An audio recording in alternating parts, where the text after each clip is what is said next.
So আমরা শুরু করি রেহনুমা, যেখান থেকে আপনার বলতে ইচ্ছে করে প্লিজ। আচ্ছা, প্রথমে আমি শুরু করি আমার ছোটোবেলা থেকে। আমরা দু বোন, আর আমার বাবা অনেক ভালো একজন মানুষ ছিলেন, খুবই শান্তশিষ্ট, মানে কখনো কারোর সাথে উঁচু গলায় কথা বলেনি, আমাদেরকে কখনো গায়ে হাত তোলেনি, এবং সবার কাছে আমার আব্বু অনেক প্রিয় একজন মানুষ ছিল। তো আমরা দু বোনই আমার বাবার অনেক আদরের ছিলাম, স্পেশালি আমি। ছোটোবেলায় যখন আমার 2.5 বছর বয়স, তখন আমার বাবার অনেক বড় একটা অ্যাক্সিডেন্ট হয়। আব্বু অলমোস্ট 11 মাসের মতো হসপিটালে ছিলেন। তখন থেকে আর কি আমাদের মোটামুটি আমাদের লাইফটা একটু চেঞ্জ হওয়া শুরু করে, যেহেতু আব্বু কাজ করতে পারতো না। তো দেখা যেত যে আমাদের মানে আমাদের গ্রামের বাড়িতে অনেক জমি জমা ছিল আর কি, তো সেখান থেকে আর কি আমাদের মেইন ইয়াগুলো আসতো, খরচ টরচ সব কিছু আসতো। তো প্লাস আমার আম্মু জব করতো। আব্বু অসুস্থ হওয়ার পর থেকেই মানে মোটামুটি বলা চলে যে আমার আম্মু একটু মানে বদলে যাওয়া শুরু করে। এটা কি বাবা অসুস্থ হয়ে যাওয়ার পরে ফার্স্ট টাইম আপনারা নোটিস করলেন? আপনার বড় বোনের সাথে আপনার বয়সের ডিফারেন্স কত? আমার আপুর সাথে আমার 6 বছরের পার্থক্য। তার মানে উনি হচ্ছেন রাইট নাও 30 এবং আপনি হচ্ছেন 24। ওকে, সো আপনি যখন 2.5 বছরের ছিলেন, আপনার বোন তখন বলা যেতে পারে 7 থেকে 8 বছর বয়স। 7 বছর এরকম। আচ্ছা, তো ওই সময় আপনার বাবা ফুললি হসপিটালাইজড? আব্বু ফুললি হসপিটালে। কি করতেন উনি, পেশায় কি ছিলেন? আব্বু অ্যাক্সিডেন্টের আগে ব্যাংকে জব করতেন।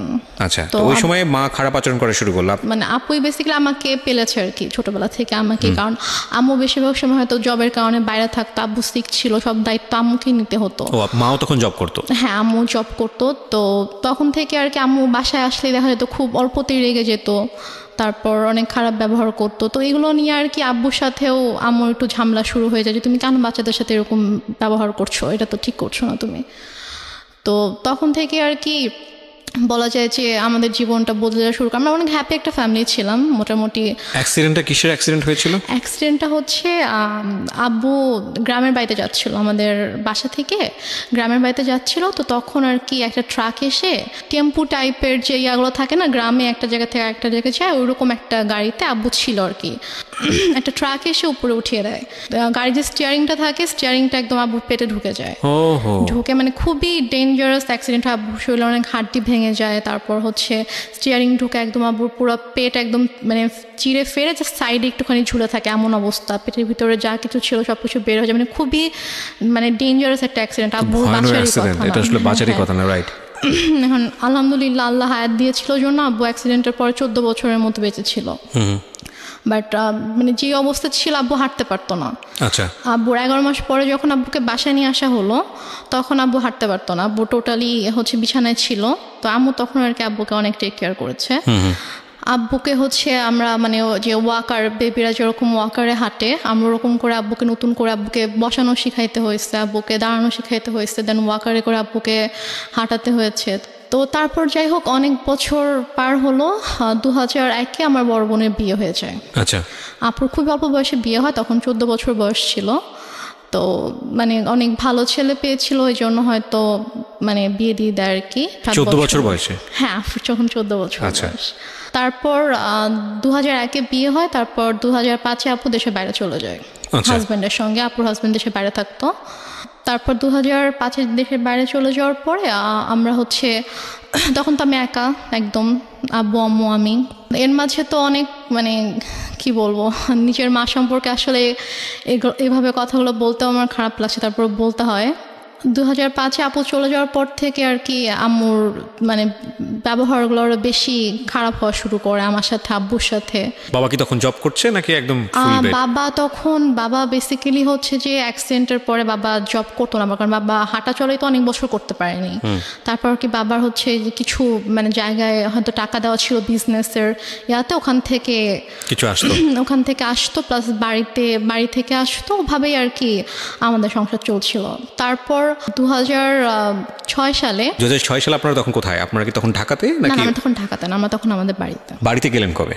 বাড়িতে গিয়েছি আমরা হচ্ছে 1 বছর একটু বেশি সময় হচ্ছে ঢাকায় ছিলাম। আচ্ছা, তারপর হচ্ছে তখন থেকে আমরা বাড়িতে মানে 96-এর কি মাসে অ্যাক্সিডেন্ট করেছিল সেটা আমার মনে নেই, বাট আমরা হচ্ছে 13-14 মাসের মতো ঢাকায় ছিলাম। তারপরে আর কি আমরা বাড়িতে চলে যাই। বাড়ি কোথায় চলে গেলেন? আমাদের বাড়ি হচ্ছে সিরাজগঞ্জ চলে গেলেন। আচ্ছা, তো সিরাজগঞ্জে মানে হচ্ছে আপনার বাবার বাড়িতে চলে গেলেন? না, আমাদের বাসা, আমরা যে বাসাটা তখন আমরা ভাড়া থাকতাম, ভাড়া থাকতাম ওখানে। সো 1 বছর বাবার এখানে থেকে ট্রিটমেন্ট করাতে হয়েছে বাবাকে শুধুমাত্র?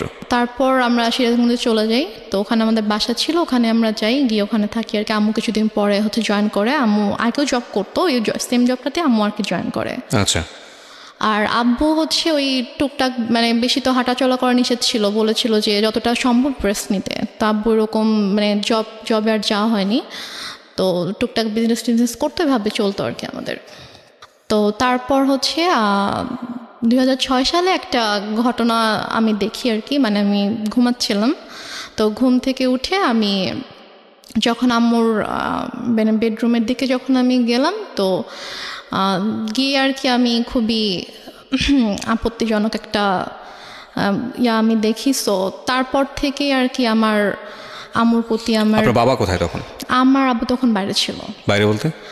বাইরে হচ্ছে আব্বু ওই ব্যবসার কাজে আব্বু বাইরে গিয়েছিল, একটা শপ ছিল ওখানে আব্বুর, তো ওই শপে গিয়েছিল আর কি। আচ্ছা। সো আপনি যে আপত্তিকর অবস্থাটা দেখলেন, এটা কি বেসিক্যালি আপনি ফার্স্ট টাইম নোটিস করলেন এরকম? হ্যাঁ, আমি ফার্স্ট টাইম নোটিস করলাম এরকম কিছু। তো তখন আপনি স্কুলে পড়েন? তখন আমি মেবি ক্লাস 7-এ পড়ি। স্কুলে পড়েন? হাই স্কুলে পড়েন? স্কুলে পড়ি তখন আমি। তো তারপর ওটা দেখার পর থেকে আম্মু তো প্রচণ্ড ভয় পেতাম, মানে দেখা যেত যে আম্মু কিছু একটা বললে অথবা একটু জোরে কথা বললে আমি ভয় পেয়ে যেতাম, বুকের ভিতরে কাঁপুনি শুরু হয়ে যেত যে এখন কি হবে। তো তারপর ওই ঘটনাটার পর থেকে আমি জাস্ট রুমে ঢুকে যখন দেখেছি, সাথে সাথে আমি রুম থেকে বের হয়ে গিয়েছি আর কি, আমি আমার রুমে চলে গিয়েছি। তো তার কিছুক্ষণ পরে আম্মু এসেছে আমার রুমে, তো এসে আমাকে বলছে যে যা দেখেছো সেটা যেন বাবাকে না বলা হয়, যদি বলো তাহলে কিন্তু তোমার খবর আছে। আচ্ছা, মানে মা আপনাকে সবসময় এই ধরনের শাসনই করতো? শাসনই করলো বিষয়টা নিয়ে? আচ্ছা, শাসনই করলো। তারপর আমি তো আমি আগে বলেছি যে আমি প্রচণ্ড ভয় পেতাম আম্মুকে, তো আমি আর কিছু বলি না, বাবা আসার পরও কিছু বলি না। তো তারপর এভাবেই চলছিল। এরপরও আরও কয়েকবার আমি এরকম ঘটনা আমার চোখের সামনে হয়েছে, কারণ ওই দিনে আমি দেখার পর থেকে আসলে আম্মুরও একটা ভয় কেটে যায় যে হ্যাঁ, আমি তো বাবাকে কিছু বলিনি, আমি কিছু বলবো না। তো আমার সামনে এরকম ঘটনা আরও অনেকবার হয়েছে, বাট আমি বাবাকে কিছু বলতে পারিনি আর কি। তো তারপরে গিয়ে আমরা 2007 সালে আমরা নিজেদের বাসা করি। তো সিরাজগঞ্জে, হ্যাঁ, নিজেদের বাসা করার পরে ওখানে আমরা শিফট হই। তো তারপর 2009 সালে হঠাৎ করে একদিন আমার আব্বু প্রচণ্ড অসুস্থ হয়ে যায়। মে মাসের 26 তারিখ ছিল, 25 তারিখ রাত 8টার দিকে হঠাৎ করে, তখন প্রচণ্ড ঝড় বৃষ্টির সময় ছিল, তো প্রচণ্ড বাইরে বৃষ্টি হচ্ছিল, ডক্টরের কাছে যাবো সেরকম সিচুয়েশন ছিল না। তো হঠাৎ করেই 9টা থেকে প্রচণ্ড ব্যথা শুরু হয়ে যায় আব্বুর। তো আমি ফোন করছিলাম হসপিটালে যে অ্যাম্বুলেন্স পাঠানো যাবে কিনা, তো ওরা বলতেছে আমাদের কাছে কোনো অ্যাম্বুলেন্স এখন নেই, কোথাও একটা অ্যাক্সিডেন্ট হয়েছিল, তো ওখানে গিয়েছে সব অ্যাম্বুলেন্স আর কি। কোনো হসপিটালেই কোনো অ্যাম্বুলেন্স অ্যাভেলেবেল ছিল না। তো এদিকে মানে আমার মা কিন্তু পাশের রুমে ছিল, কিন্তু তাকে আমি বারবার ডাকছি যে আব্বু প্রচণ্ড খারাপ লাগছে, তুমি আসো, আমি তো কিছু বুঝতে পারছি না। বলছে আমি গিয়ে কি করব, আমার কি করার আছে। তো এভাবে আর কি রাত কেটে যায়। প্রায় যখন 2:30 বাজে, তখন আব্বু বলে যে আমার একটু ভালো লাগতেছে, তো তুমি তোমার রুমে যাও, গিয়ে ঘুমিয়ে পড়ো, আমরা সকাল হোক তখন আমরা ডক্টরের কাছে গিয়ে আমরা দেখিয়ে আসবো, চিন্তা করো না। বাট আমি বুঝতে পারছিলাম যে আব্বু আসলে আমাকে এমনি বলছে, কারণ আমি খুব টেনশন করছি, আমি আব্বুর পাশে বসে আছি, ইভেন আমি কান্নাও করছিলাম। তো তারপর আব্বু বললো যে তুমি রুমে যাও, গিয়ে ঘুমাও, আমি সকালে তোমাকে ডেকে দিব, তারপর আমরা ডক্টরের কাছে যাব। মানে আমার আব্বু এত কষ্ট পাচ্ছিল, আমি বারবার আম্মুর কাছে গিয়ে রিকোয়েস্ট করছিলাম যে তুমি একটু আসো, তুমি আব্বুকে দেখো, বাট আম্মু আসছিল না। তার আগে কি আপনার আব্বু আম্মুর মধ্যে কোনো ঝগড়া দেখেছেন? কোনো ঝগড়া হয়নি। কোনো ঝগড়া হয়নি। আমি তো আপনাকে প্রথমে বলেছি আমার আব্বু খুবই শান্ত একজন মানুষ ছিলেন, সে মানে কারোর সাথে কখনো কোনো ঝগড়া করতো না। লাইক আম্মু যদি কখনো রাগারাগিও করতো, চিল্লাফাল্লা করতো, আব্বু কিছু বলতো না, আব্বু চুপ হয়ে থাকতো। তারপর আমি আমার রুমে চলে যাই। তো হঠাৎ করে প্রায় 10-15 মিনিট পরে আব্বু চিৎকার করে আমাকে ডাকে। তো আমি ছুটে আব্বুর রুমে যাই। তো রুমে যাওয়ার পরে দেখি যে আব্বু বলতেছে আমার খুব খারাপ লাগছে, তুমি আমাকে বারান্দায় নিয়ে যাও। আচ্ছা। তো আমি আব্বুর রুম থেকে আব্বুকে ধরে বারান্দায় নিয়ে আসি। তো আব্বু যখন থেকে ব্যথা শুরু হয় তখন থেকে আব্বু জাস্ট বুকে হাত দিয়ে রেখেছিল, যেখানে ব্যথা করছিল। আব্বু বসতে পারছিল না, শুতেও পারছিল না, আতশোয়া হয়েছিল বিছানায়। তুমি আব্বুকে ধরে বারান্দায় নিয়ে যাওয়ার পরে আব্বুকে চেয়ারে বসিয়ে দিই। তো তারপর আব্বু বমি করে দেয়।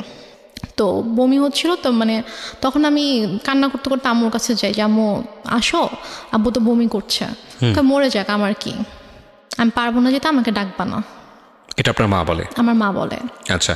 তখন আমি খুব কষ্ট পাই, কারণ মার্চে আমি বাবার খুব কাছে ছিলাম, বাবাকে প্রচণ্ড ভালোবাসতাম। এখানে একটা বিষয় বলি প্রিয় শ্রোতা, আমি বারবারই বলছি, আজকে যে ধরনের ডিসক্লেমার আমরা দিয়েছি সেই ডিসক্লেমারের জায়গায় আমার আরও বেশ কয়েকটা কথা বলার আছে আজকের অনুষ্ঠানে।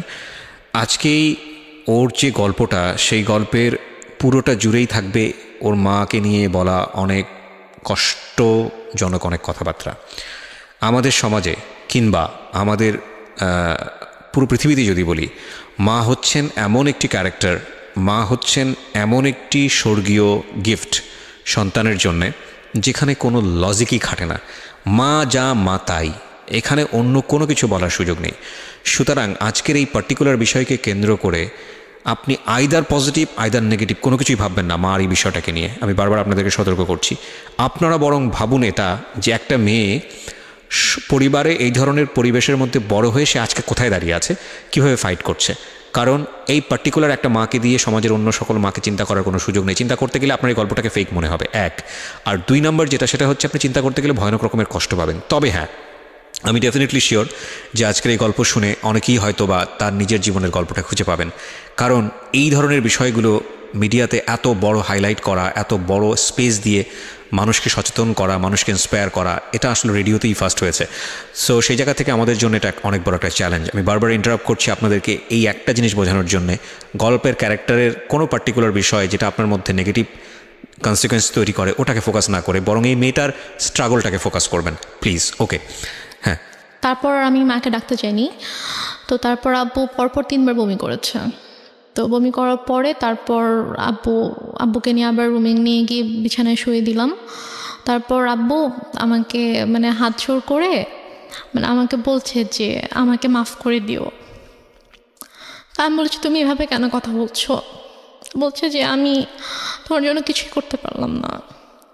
মানে আমি তখন এতটাই মানে আমি তো কিছু বুঝতাম না তখন। আমি যদি এখন যদি থাকতাম ওই সিচুয়েশনে, আমি হয়তো বুঝতে পারতাম যে আব্বু হয়তো আর বেশিক্ষণ থাকবে না, এই জন্য ওইভাবে বলছে। বাট তখন আমি বুঝিনি আসলে। তাই বলছে এভাবে কথা বলো না বাবা, তুমি ঠিক হয়ে যাবা, ভাই আসবে একটু পরে, তোমাকে হসপিটালে নিয়ে যাবো, তুমি ঠিক হয়ে যাবা, কিছু হবে না। তো তারপর ভাইয়া 5টার দিকে, ভাইয়া মেবি 4টার দিকে বাসা থেকে বের হয়। ওর বাসা থেকে তখন ঝড় বৃষ্টি থেমে গেছে, বাট স্টিল কোথাও অ্যাম্বুলেন্স নেই। তো ভাইয়া হেঁটে হেঁটে রাত 4টায় স্বাভাবিকভাবে একটা ছোট শহরে। ভাইয়াটা কোন ভাইয়া ছিল? ভাইয়া ওই যে আমি বললাম যে একটা কাজিনকে ফোন করছিলাম সে রাত থেকে। 4টা মানে কি ভোর 4টা? ভোর 4টা, হ্যাঁ। তো ভোর 4টায় ভাইয়া বাসা থেকে বের হয়ে যায়, হচ্ছে হসপিটালে যায়, সে কোনোভাবে কোনো অ্যাম্বুলেন্স ম্যানেজ হয় কিনা। এই সময়ের মধ্যে মা আসেনি রুমে? মা একবারও আসেনি। আচ্ছা। পরে একটা রিক্সায় আমি উঠি, আর একটা রিক্সায় বাবাকে নিয়ে ভাইয়া উঠে আব্বুকে হসপিটালে নিয়ে যাই। তো নিয়ে যাওয়ার পরে ওখানকার ডক্টররা চেক করার পরে বলছে যে একটা মাইনর স্ট্রোক হয়েছে। আচ্ছা। বাট যদি সময় মতো আনতে পারতাম হয়তো অবস্থা এখন খুবই মানে একটু ক্রিটিক্যাল হয়ে গেছে। হ্যাঁ আমরা দেখছি, বাট যদি রাতে আনতে পারতেন। জিজ্ঞেস করেছে যে কখন থেকে এরকম হচ্ছে। তো যখন আমি ডিটেল বললাম ডক্টরকে, তখন বলছে যে রাতে আনা উচিত ছিল। তো বললাম আসলে রাতে এরকম সিচুয়েশন ছিল না যে আমি হসপিটালে নিয়ে আসবো আব্বুকে। তো তারপর ইসিজি করা হলো, সব চেক আপ করা হলো আব্বুকে। আব্বু সারা রাত তো ঘুমায়নি, তো আব্বুকে ঘুমের ইঞ্জেকশন দেওয়া হলো ঘুমানোর জন্য। তো 6:30টার দিকে আমি আম্মুকে ফোন করলাম, আব্বুর ফোনটা আমার কাছে ছিল। তো আমি আম্মুকে ফোন করলাম যে আম্মু এই ঘটনা, আব্বুর তো স্ট্রোক হয়েছে, তো ডক্টর এটা বলেছে। তো বলতেছে যে তুমি আমাকে কেন ফোন দিয়েছো, তোমার বাবা তুমি দেখো, আমাকে কেন বারবার ফোন দিয়ে বলতেছো? বলছে যে আম্মু আমি একা একা এখানে কী করবো, তুমি আসবা না? বলতেছে যে না আমি আসতে পারবো না। এখন টাকা পয়সার একটা ব্যাপার ছিল, কারণ আমি আসার সময় তো আমি কোনো টাকা পয়সা নিয়ে আসিনি। ভাইয়া আর কি হসপিটাল মেডিসিন যা কিছু লেগেছে ভাইয়া এনেছে। তো তারপর আমি আমাকে বললাম যে আমার তো টাকা লাগবে, হসপিটালে তো টাকা লাগবে। তো টাকা লাগবে, তুমি তোর বাবাকে বলো কোথায় টাকা রেখেছে, এসে নিয়ে যাও। আমি কিছু জানি না, আমাকে আর ফোন দিবা, আমাকে বিরক্ত করবা না। তো তারপর আমি আর মাকে ফোন দিই না, আমি আমার চাচুকে ফোন দিই। আমার ছোটো চাচু আমাদের বাসা থেকে 15 মিনিটের দূরত্বে থাকতো। তো চাচুকে ফোন দিয়ে বলি যে চাচু, আব্বু তো এরকম হসপিটালে, তো আপনি আসেন। সে বলে যে আমি মাত্র ঘুম থেকে উঠেছি, আমার অফিস আছে, আমি এখন আসতে পারবো। তো তারপরে আর কি ডক্টররা হচ্ছে আব্বুকে কেবিনে শিফট করলো। ফার্স্টে তো এমার্জেন্সিতে ছিল, তারপর কেবিনে শিফট করার পরে আমি আবার প্রায় মনে হয় 8টার দিকে আম্মুকে ফোন করি, তুমি কি একটু স্যুপ অথবা রুটি সবজি একটু বানাতে পারবা আব্বুর জন্য? বলে কেন, আমি কেন বানাবো, তোমার দরকার থাকলে তুমি সে পানি নিয়ে যাও। কোন ক্লাসে পড়েন তখন আপনি? আমি তখন ক্লাস 9-এ পড়ি। ক্লাস 9-এ, ওকে। তো কি মনে করে আম্মু আবার প্রায় আধা ঘন্টা পরে ফোন দিয়েছে, ফোন দিয়ে বলছে যে একটু পরে তো বুয়া আসবে, তো বুয়া আসলে আমি বুয়াকে দিয়ে নাস্তা বানিয়ে পাঠিয়ে দিব। তো বললাম আচ্ছা ঠিক আছে। বুয়া আসছে পরে, হয়তো বুয়াকে দিয়ে নাস্তা বানিয়ে আম্মু নিজে এসেছে 9:30-টার দিকে। এসে বলতেছে যে এই যে নাস্তা দিলাম, এখন আমি যাচ্ছি, আমাকে আর বিরক্ত করবা না, আমাকে আর ফোন দিবা না, কি কর তুমি করো, তোমার বাবার ড্রয়ারে টাকা আছে, ওখান থেকে নিয়ে তুমি খরচ করো, আমাকে বিরক্ত করো না তুমি। তারপর ডক্টর বললো যে আব্বুর মোটামুটি অবস্থা ভালো, মানে স্টিল কিন্তু স্যালাইন চলছে। তারপর বললো যে এখন মোটামুটি ভালো আছে। তো আরেকটা কথা বলে রেখে, হসপিটালটা ছিল হচ্ছে আমার চাচির ভাইয়ের আর কি। আচ্ছা।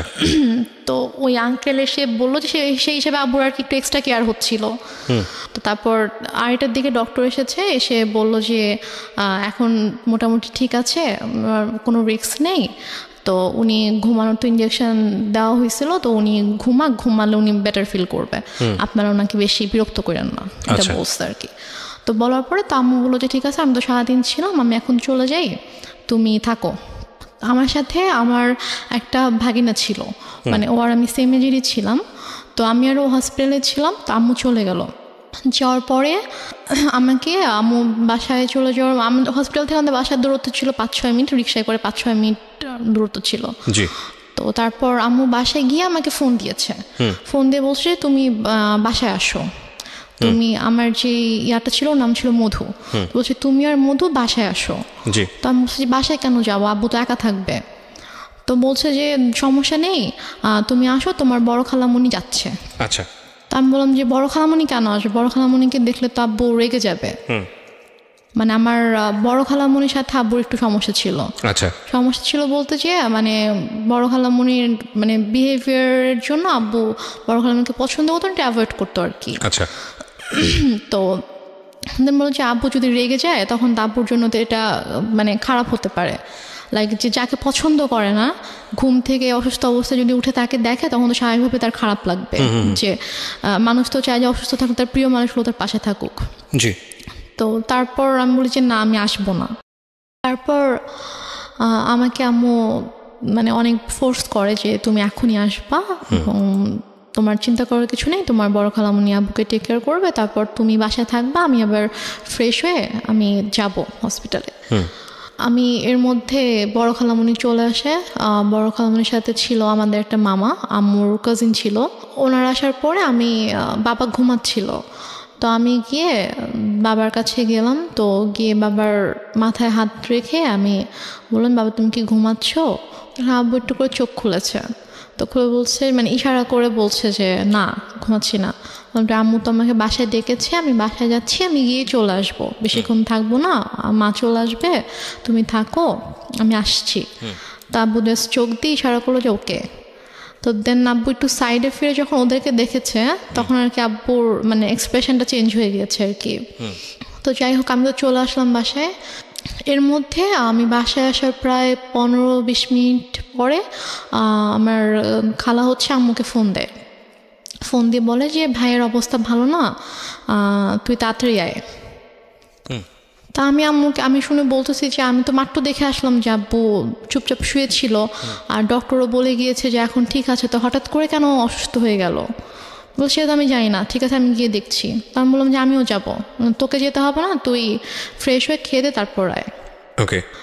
তো আমি অনেকবার রিকোয়েস্ট করলাম আম্মুকে যে আম্মু প্লিজ আমি যাই, আমি তোমার সঙ্গে যাই। বলছে না তুই যাবি না, তুই থাক, আমি যাচ্ছি। তো আম্মু চট করে রেডি হয়ে আম্মু গেল। তো আম্মু মেবি 3:30টার দিকে হসপিটালে গিয়েছে। তো যাওয়ার পরে আমি ফোন দিচ্ছি, ফোন ধরছে না। আমি ফোন দিচ্ছিলাম যে কি হয়েছে, এখন কি অবস্থা, আব্বু ঠিক আছে কি না।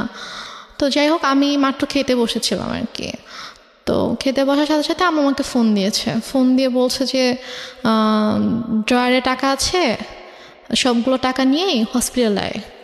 আমি বলছি কেন, আব্বুর কী অবস্থা এখন? বলছে হ্যাঁ, তোর আব্বুকে ঢাকা নিতে হবে, অবস্থা ভালো না, অক্সিজেন দিয়ে রাখছে, তোর আব্বুকে ঢাকা নিতে হবে, তুই টাকাগুলো নিয়ে, এখানকার তো বিল পে করতে হবে, ঢাকা গেলে টাকা লাগবে, তো তুই টাকাগুলো নিয়ে আয়। তা আমি আর খেতে পারলাম না। আমার এর মধ্যে আমার ভিতরে এত অস্থিরতা শুরু হয়েছে যে আমি কান্না শুরু করে দিয়েছি, যে আমার কেমন ওখানে প্রচণ্ড খারাপ লাগছিল। তো তারপর আমি টাকা নিয়ে চট করে বের হলাম। তারপর আমি হসপিটালে আসার পর দেখি যে আমার একজন চাচু বাসার হসপিটালের নিচে দাঁড়িয়ে আছে। আমি রিক্সা থেকে নামার সাথে সাথে চাচু আমার হাত ধরেছে, তো ধরে বলতেছে যে চল উপরে চল। আমি বললাম যে আব্বুর কী হয়েছে? তখন আমার খুব খারাপ লাগছিল, যে আমার মনে হচ্ছিল যে মেবি আব্বু নেই। তাই আমি বলছি সত্যি করে বল আব্বুর কী হয়েছে। তো আব্বুর কেবিন ছিল হচ্ছে 3 তলায়। তো দেন আমি গেলাম, তো চাচু পুরোটা সময় আমার হাত ধরে আছে। 3 তলাতে যাওয়ার পরে দেখি যে আব্বুর কেবিনের দরজাটা খোলা, দরজার সামনে অনেক মানুষ। তো আমি গিয়ে চিল্লানো শুরু করছি যে হার্ট অ্যাটাক করেছে হার্ট পেশেন্টের রুমের সামনে, দরজা কেন খোলা থাকবে, এত মানুষ কেন এখানে হইচই করছে, আপনার সরেন এখান থেকে, আমার আব্বুর ডিস্টার্ব হবে। আমি এটা বলতে বলতে রুমে ঢুকে দেখি যে আমার মা খালা একটা বেডে বসে আছে, আর আমি দেখেছি আব্বু শুয়ে আছে। আমি তখনও খেয়াল করিনি যে আব্বুর মাথার নিচে যে বালিশ নেই, অথবা আমি স্যালাইন ট্যালাইন আমি কিছুই খেয়াল করিনি আর কি। আমার জাস্ট মনে হচ্ছে আব্বু নর্মালি শুয়ে আছে, কারণ ওইভাবে শোয়াই আমি দেখে গেছি আব্বুকে। তো আব্বুর মাথার কাছে হচ্ছে আমার চাচু বসে আছে, যে চাচুকে আমি সকালে ফোন দিয়েছিলাম, যিনি বলেছে অফিস আছে আমি আসতে পারবো না, উনি বসে আছে, চাচি এসেছে, উনি দাঁড়িয়ে আছে। তো আমি আব্বুকে দেখো, তখনও কিন্তু বুঝতে পারিনি যে আব্বু নেই। আমার বড় খালামণি হঠাৎ করে এসে আমাকে জড়িয়ে ধরে, তো জড়িয়ে ধরে আমাকে বলে যে কি একটা সর্বনাশ হয়ে গেল, তোরা তো এতিম হয়ে গেলি। উনি খুব জোরে চিৎকার করে করে কান্না করছে, আর উনি এভাবে বিলাপ করে করে বলছে কি সর্বনাশ হয়ে গেল, তোরা এতিম হয়ে গেলে এখন তোদের কি হবে। এটা যখন বলেছে তখন জাস্ট আমি আব্বুর দিকে তাকিয়ে তখন আমি খেয়াল করেছি যে আব্বুর মাথার নিচে বালিশ নেই। তো আমি নর্মালি আমি আর আমার আব্বু মৃত মানুষকে ভয় পেতাম আর কি। আমাদের বাসার আশেপাশে বাসায় যদি কেউ মারা যেত, আমার আব্বু ওই বাসার সামনে দিয়ে 40 দিন যেতাম না। আমাদের একটা ধারণা ছিল যে মানুষ মরে গেলে ভূত হয়ে যায়, তারা এসে ভয় দেখাবে। আব্বুর ওই ভীতিটা ছিল, আমারও ওই ভীতিটা ছিল। আমরা ওই দিক থেকে না গিয়ে অনেকখানি ঘুরে যেতাম। তো বাট তখন আমার কোনো আমার মধ্যে কোনো ওই ভয়টা অথবা ওরকম কিছুই নেই। আমি আব্বুর কাছে গিয়ে আমি আব্বুকে এভাবে ধাক্কা দিচ্ছিলাম যে আব্বু কী হয়েছে তোমার, তুমি উঠো তুমি। তো আমার অনেকে এসেছিল তখন, আমার চাচি গিয়ে আমাকে ধরলো, আমার আরেকটা ভাই এসে আমাকে ধরলো। তো আমি ভাইয়াকে ধরে চিৎকার করে করে কান্না করছিলাম। বাট আমার আম্মুর একটু কান্না করেনি। আমার আম্মু চুপ হয়ে বসে আমাকে বলতেছে যে এভাবে কান্না করার কি আছে। Are you sure? আমাকে বলতেছে, আমি যখন আমাকে বসাই দিছে আম্মুর পাশে, আমাকে বসাই দিছে আমার ভাইয়া, তো বলতেছে যে এভাবে কান্না করতেছো কেন, এভাবে কান্না করার কি আছে, টাকা আনছো টাকা দাও। আমি জাস্ট অবাক হয়ে তাকিয়েছিলাম যে সামনের বেডে আব্বু এভাবে পড়ে আছে, আর সে আমার সাথে এভাবে কথা বলছে। তারপর আমি অনেকক্ষণ চুপ করে বসেছিলাম।